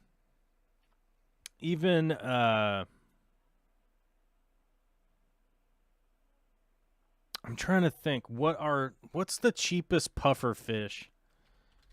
Cheapest puffer fish. I don't even know. Like what is the cheapest one? Okay, let's just look over here. Oh, we want freshwater, and I accidentally just clicked on saltwater. Yeah. Valentini puffers. God, Valentini puffers are so cool. Spiny box. Oh, very cool. Porcupines. I don't like blue dots. Sorry, guys. I don't like the blue dot. Ugh. They always just bug me. I don't know why. They're just like, freaky little fish. Cheapest puffer fish, fresh water. Let's just go freshwater. I'm just trying to think. I think figure eights are probably the cheapest. Or maybe green spot puffers, maybe? I think green spot puffers probably the cheapest.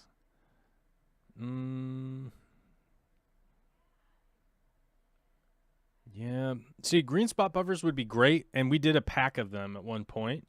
We did a pack of green spot puffers, and that was a very cool tank. But the downside with green spot puffers is that eventually you got to go brackish, and then you got to go full salt with them eventually, or at least just brackish the rest of their lives. So that's not going to work out very well for you.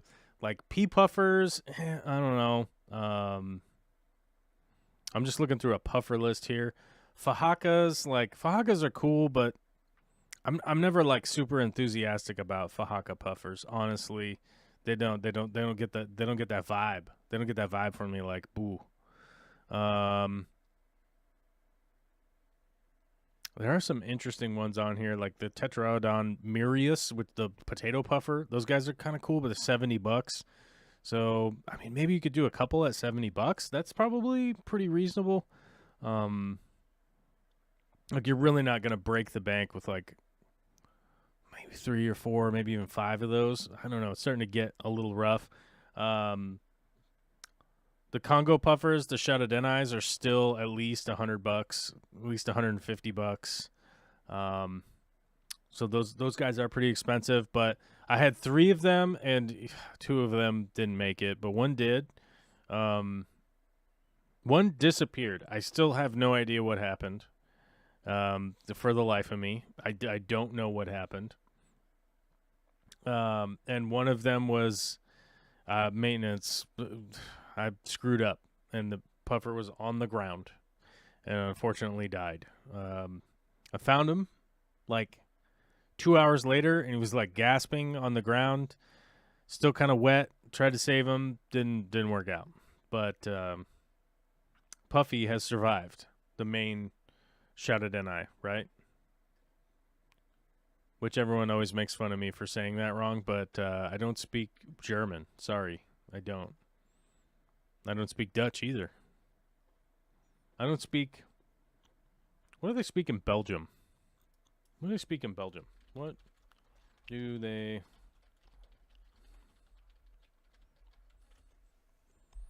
What do you speak in Belgium? What am I thinking of? Not Belgium. No. Belgium's a city in Germany. I'm an idiot. No.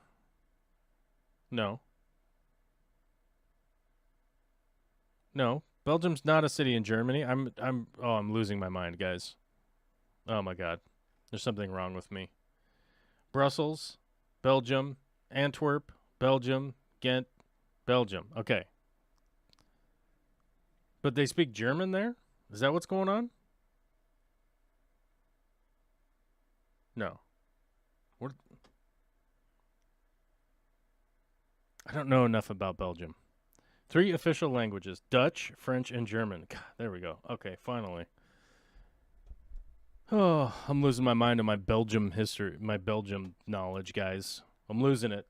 I'm losing it, guys. I need to learn more about Belgium. All right. That's it. I'm going to learn more about Belgium. I should know more, but I don't. But they're basically just surrounded by 3 countries, and then have the 3 languages from the 3 countries they're surrounded by. I wonder if Belgium's like the melting pot, right? It might be. I don't know. I'm going to learn more about it. Admittedly, I don't know enough about Belgium. My bad. I'm sorry, guys. I know I let you down. I know you came here for Belgium knowledge, you know? And you're like, what is the deal? Oh my God, Terry gifted 5 memberships. So Crazy Aquarium guys got a membership. Gary, Carmo, Lexi V, and Preston. Uh-oh, Preston's a member again. What's going on? Oh my God, Preston's back. Preston's back as a green member. Watch out. He's giving me... Where was it? He put it in here. Shout and Denny. Shout and Denny? Shout and Denny? Is that how they say it? I like to say it wrong, though.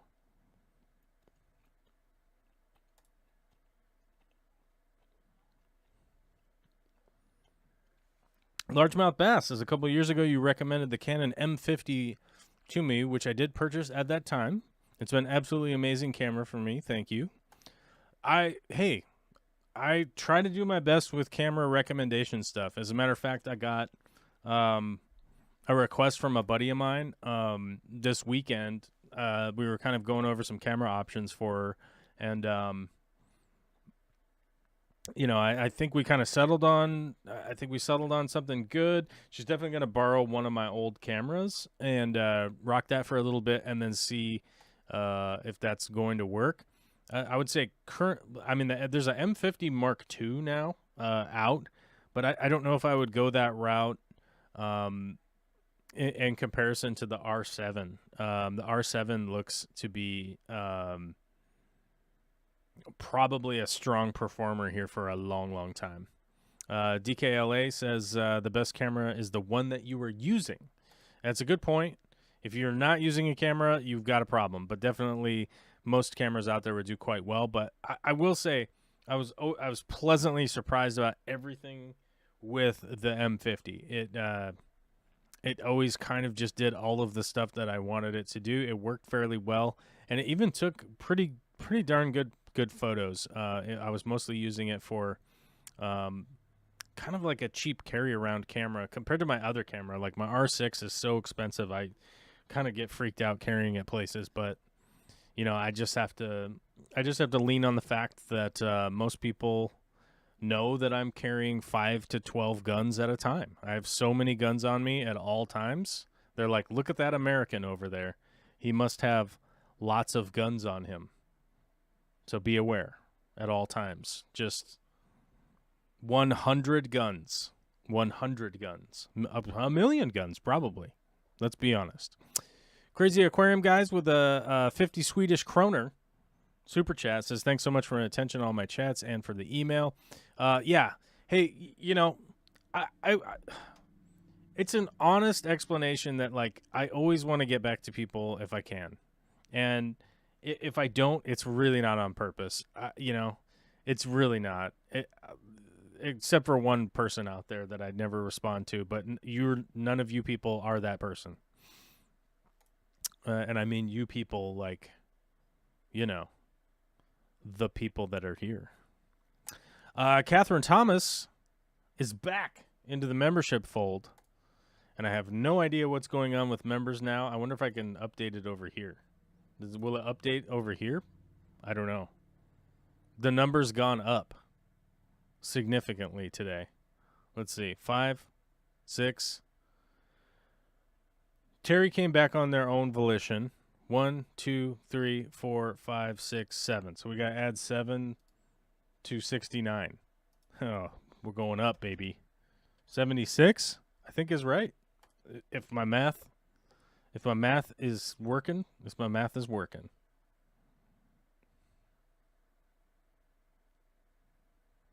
All right, there we go. Okay.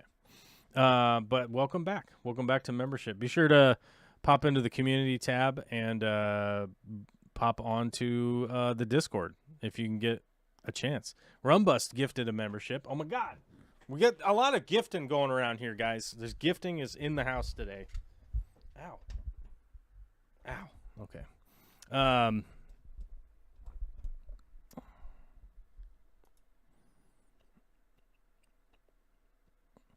Speaking of European guys that keep puffers, I really wanted to go back and visit the puffer guy in Germany. I'm just going to call him the puffer guy in Germany, just to keep him vague, and see if I couldn't get something on camera this time. Because last time I was there, you know, we got a chance to check out the presentation and his tanks. Marcus is his name. I'm remembering now that his name was in the video. But I would love to go back and check out his stuff and see what's up. Crazy Aquarium guy, 25 figure 8s and a 180 would look awesome. I agree on that. I always kind of liked green spot puffers, but you do have to go brackish eventually, so that is a deterrent for some people.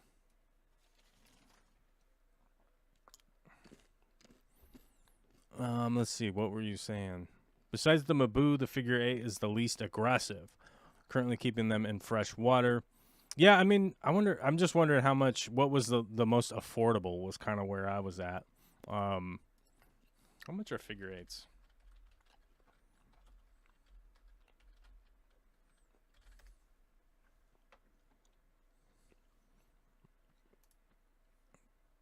How much are they for sale right now? How much are you? Oh my God, does this one have ick?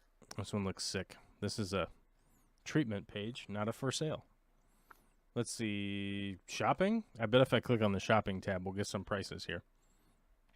$30, $25, $50, $30. Yeah, so I mean, 25 at $30, you know. What's 30 divided by 4, right? Do we know? Can I math that in my maths? So it's 8 minus 2, 7.5. That's a lot of money. This is what I'm saying. This is like $700 probably. I mean, it might be a lot to put that many fish in a tank. $700 might be a bit. And Preston says, long term, the Scoot and Fruity is the most affordable. Is it? I mean, I guess it depends on you get them for the price. You know what I mean?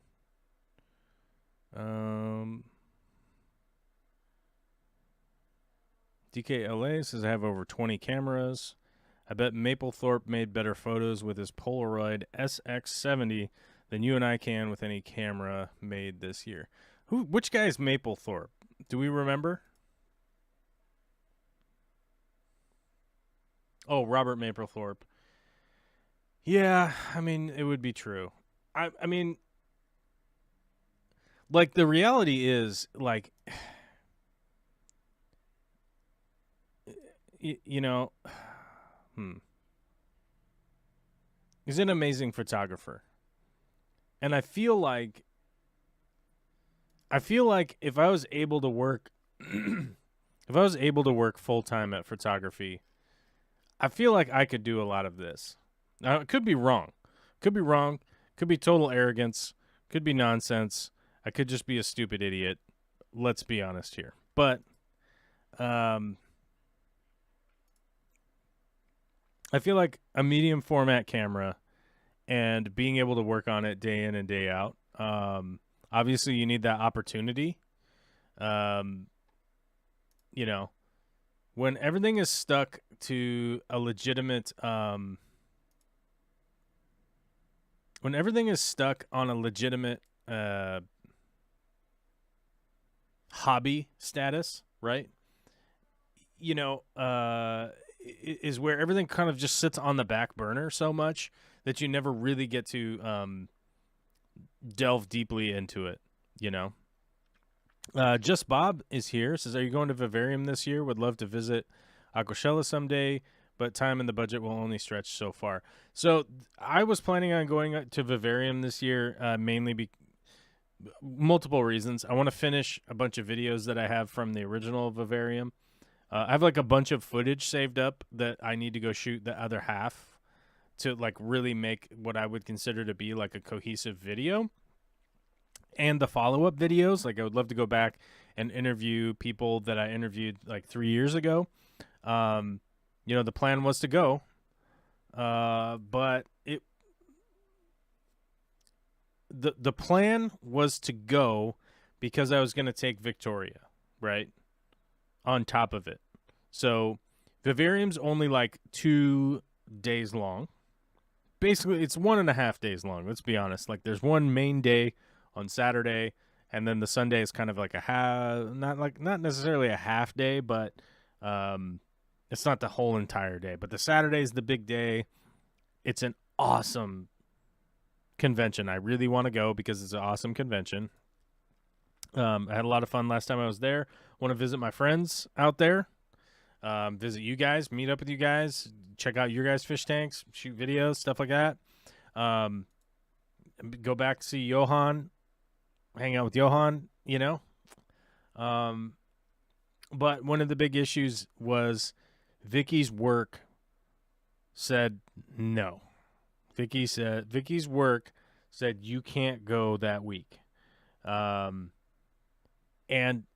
you know, if I'm being honest, you know, Vicky and I put in so much effort to move, relocate, get this house going, get all this stuff happening. And then for me to just like bail out for a week because I'm going to go film, it felt super selfish to me, honestly. Honestly, it felt like I would be going to go hang out with my friends and go internationally travel, and one of her goals in life is to do international travel. She never has. She's never traveled anywhere internationally, and I thought, wow, it would be really a big reward moving into her busy season. Her busy season is intense, and it's October, like middle of October until middle of December, that 2-month period, like October 15th till December 20th or whatever, like right before Christmas, is her really intense busy season. And it really felt like a dick move to be like, I get the reward of going to travel again, and you don't get to go. You stay here and get ready for your busy season, right? And so I sort of was dragging my feet on it because of that. And then the prices just got too expensive because it was like we're getting too close to the time when the flights were. And so it was like, it's just going to screw things up too much.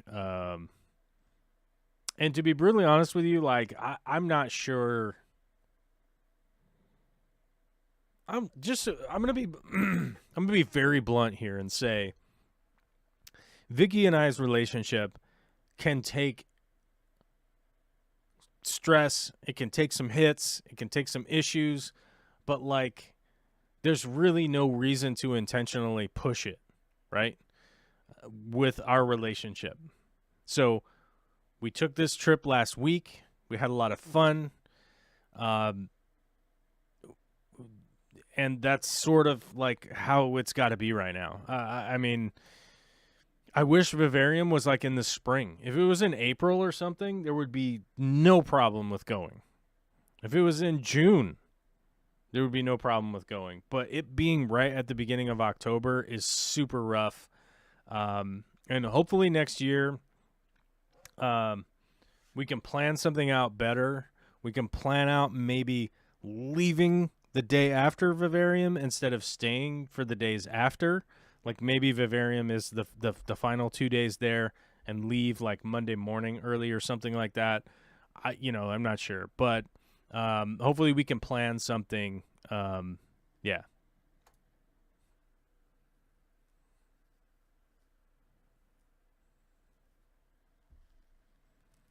Aubrey says, do they make new or can you use old lenses that have the in-lens focus thingy?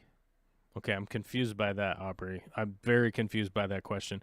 They do make new lenses, or can you use old lenses that have the in-lens focus thing? Every lens, all of the new lenses have manual focus. And not all of them have autofocus. The new camera, like my new camera, I can use old EF lenses like this. This is actually an EF mount lens, and then I have the adapter on it, right? The adapter just goes right on there, and it works on my new camera. So this is actually like a pretty old lens. I think I've had this lens for 5 years or something like that, and I bought it used, and I think they had it long before that. So, it's a used lens. The glass is really good. This was a really affordable lens. It's a 70-300. It's a 70-300, and it is not super expensive like my 100-500. That's white also. I almost feel like I want to paint my 100-500. I don't know where it is. It's in the... Oh, well, actually, I do know where it is. It's in the bag, and I don't want to open the bag and go over there and get it and all that. So my new cameras work with the old lenses very, very well, but you do need to have that adapter, so it's kind of a little bit weird. The thing in the lens that is like the crosshairs that split stuff up when it's not in focus. Oh.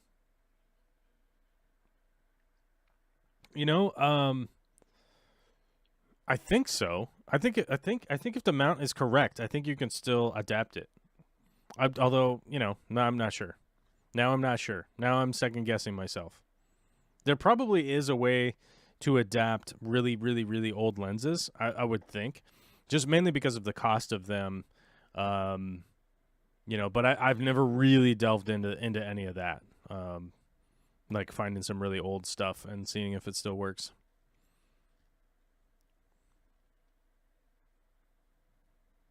Oh, okay, $30. Yours were $6 each, $7 because I asked my guy to medicate them and keep them for 2 weeks. Okay, that's actually much more affordable than in the States. I don't, you guys probably have like a closer import to wherever they're being collected, or you have like a local breeder or something like that. There will always be a vivarium next year, though. As a couple, I would include a weekend in Paris. Yeah, my thoughts, honestly. So if we go to the Netherlands, right? Which, man, I loved it in the Netherlands. I thought it was great. My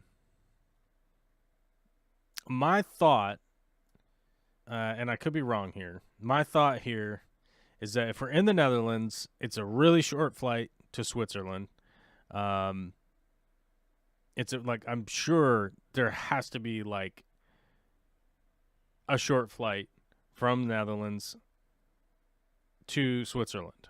Fly down there, go up into the mountains, and check out Switzerland. But you're right; it might be worthwhile to go to Paris. But I feel like every time, everyone I know that's gone to Paris, I've never been there. I feel like everyone that goes to Paris is sort of like, yeah, it's great, but it's like just super touristy, and I'm not sure. I'm not sure what I'd be looking forward to on the overall perception of like what's up there. But here's the deal: every single thing I've ever seen about Switzerland is like, I got to see those mountains, dude. I got a powerful lust. I have a powerful lust for traversing mountains. I have a powerful lust for climbing mountains. I have a powerful lust for staring at mountains. I love mountains a lot. Okay, I got a weird thing about mountains, bros. You know, so.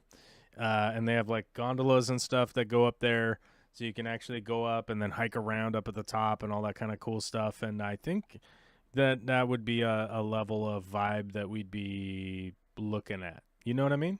You know what I mean? Yeah.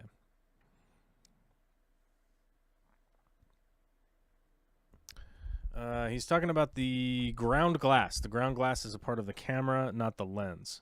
Oh, yeah. Okay. All right. Good point. Sorry for spamming everyone. Just existed.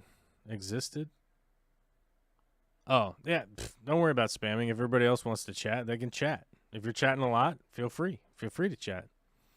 Yeah, I never limit anybody's stuff unless they're like trying to lecture me on Rand Paul or Ron Paul.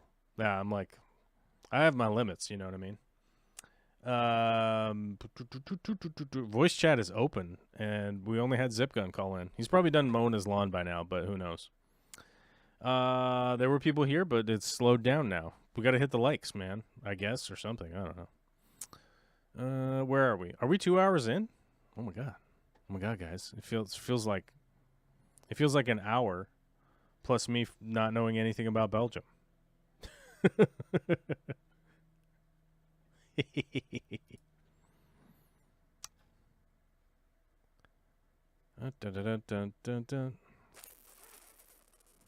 Largemouth bass says it takes amazing photos for me.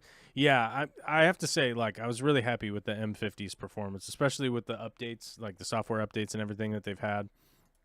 It really worked well. I just was really happy with that little camera. It was good. It was a good one. Started at 3 years old. Quick stop in between 19 to 23, 34 now. I've been in the hobby in a small country for all my life. Good connections. Actually, yeah, that is a good point. You know, like, I would imagine that in a country like Sweden, if you're somebody who's around for a long period of time within what is a pretty small community like fish keeping, then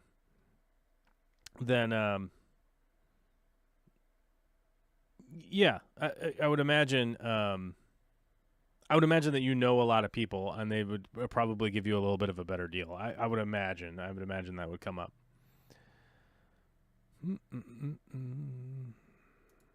New local Austin is here. What's up, dude? I've enjoyed your chat. Thank you. All right. What was else? Did I miss any like super chats or anything? I don't know. I may have. I'm gonna scroll back. I'm scrolling back. What? What?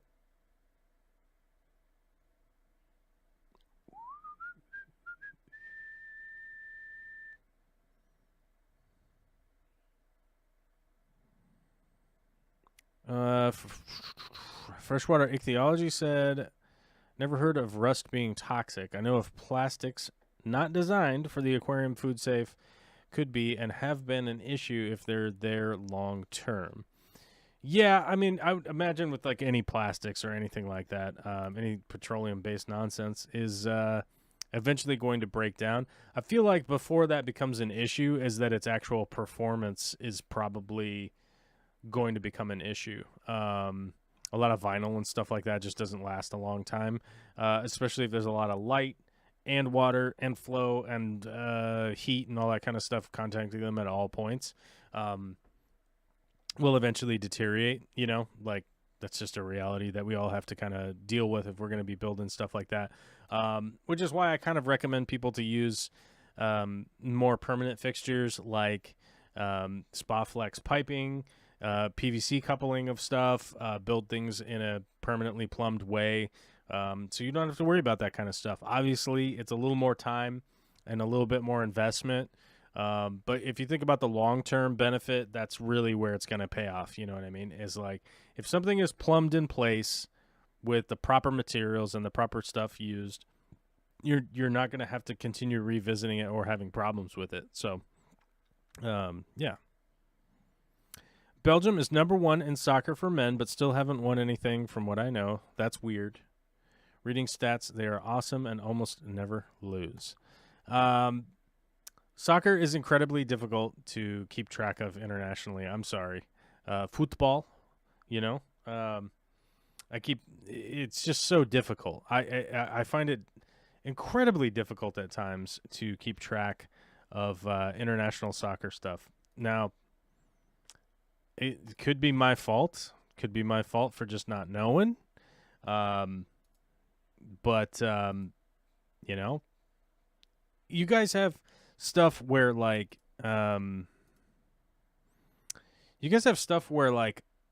a player will get leased out to another team that they're going to play, their own team, right? I just don't understand it. And you have so many different leagues and so many things going on. It's a lot. It's a lot to deal with. Wonder if I have this weekend. We literally had Olivia's inaugural soccer practice and game because she's only 3. Because it's not really practice. It's not really a game. It's just kids playing soccer with a coach, and it's chaos incarnate. She had a lot of fun, some tears, some joy. Overall, a good experience. I look forward to the next 10 or 15 or 20 years if she keeps playing soccer, to coach and play and be around her evolution into a sport that I played for many, many years. I played soccer for a long, long time, and I love it. I could watch soccer games and know everything that's going on, but I kind of track the NFL, American football, because it's contextual to me, like it's something I enjoy, and I have to limit the sports time, so it's enough to be keeping track of football, American football. The figure eights are living in fresh water with snow white ancestors with blue eyes, corridors, and black tuxedo guppies, and a Sultan Pleco. Everything is fine. Crazy Aquarium guy Zach is breaking myths. He's breaking myths on puffer fish, which is cool. You know what I mean? That's cool. We appreciate that. I should probably. I don't know where your channel is. Oh, your channel is in Swedish. That's why I don't know what's going on. Your new channel is breaking it down Swedish style, which it's not a bad thing to be doing a Swedish channel. I think it's totally cool, and you're probably going to engage with the Swedish people. It's not something I would necessarily recommend as like a YouTube standard, right? But it might work out well. I don't know. DKLA says, I love playing soccer, but I hate watching it. One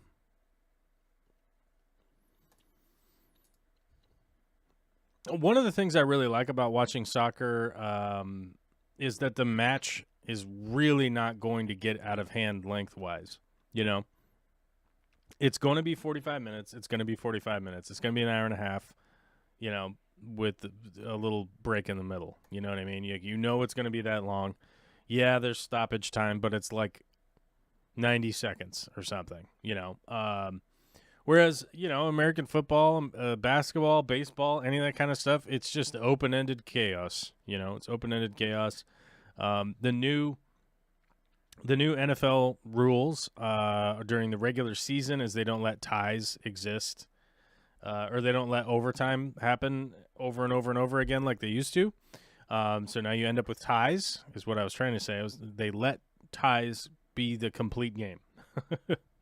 It was basically impossible to have a tie, 5 years ago in American football.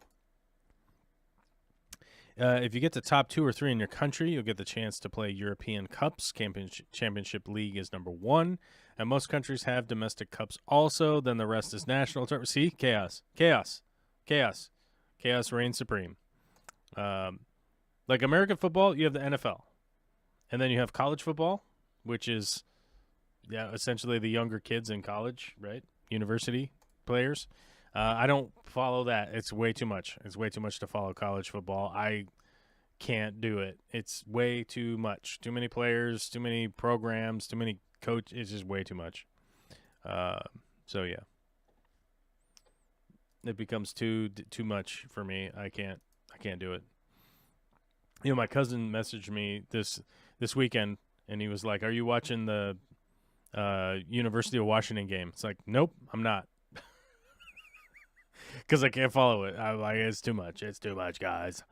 All right, we got to give some shout-outs here. Rumbust gifted a membership. Thank you very much. Largemouth Bass has been here for 43 months. That's insane. Thank you very much. So is Mikey Fishy. Mikey Fishy's been here for 32 months. Mikey Fishy's one of our premier sponsors, though, dude. Thank you very much. Long time. Terry's Tropical Tanks is the first team leader. The first team leader member. Oh, my God. Which is intense. It's awesome. Thank you very much. They also gifted 5 memberships, which I very much appreciate. Crazy Aquariums guy with a super chat. Thank you. Aubrey gifted a membership after having gifted our first memberships a month ago.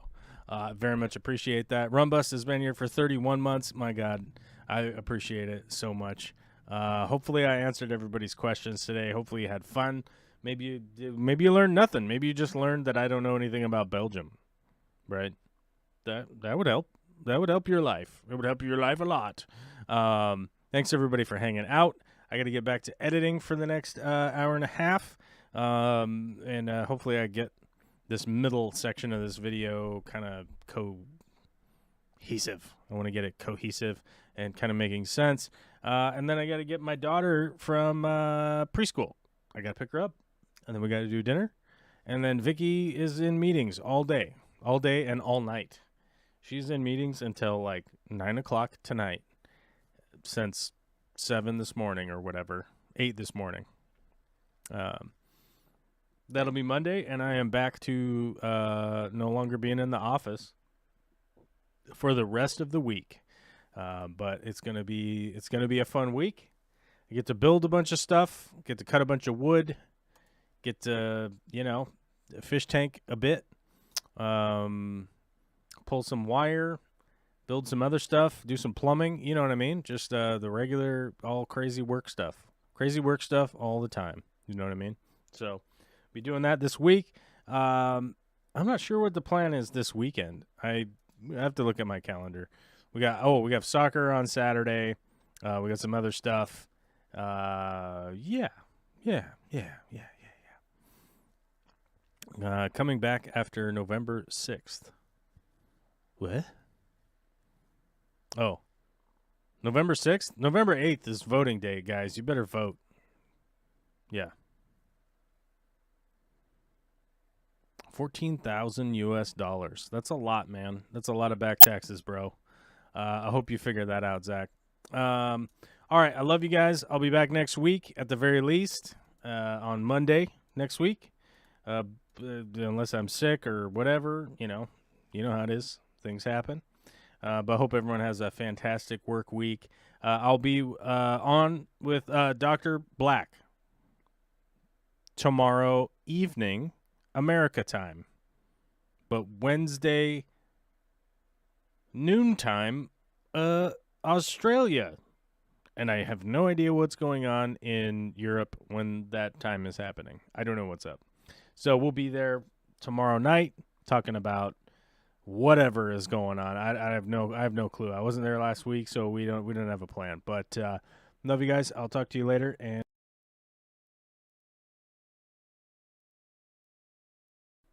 I turned off my microphone. Have a fun day.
I don't think this can be any more bucket list of aquarium for me than I can have.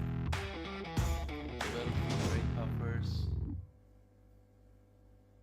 an L264 Sultan Pleco, metallic betta,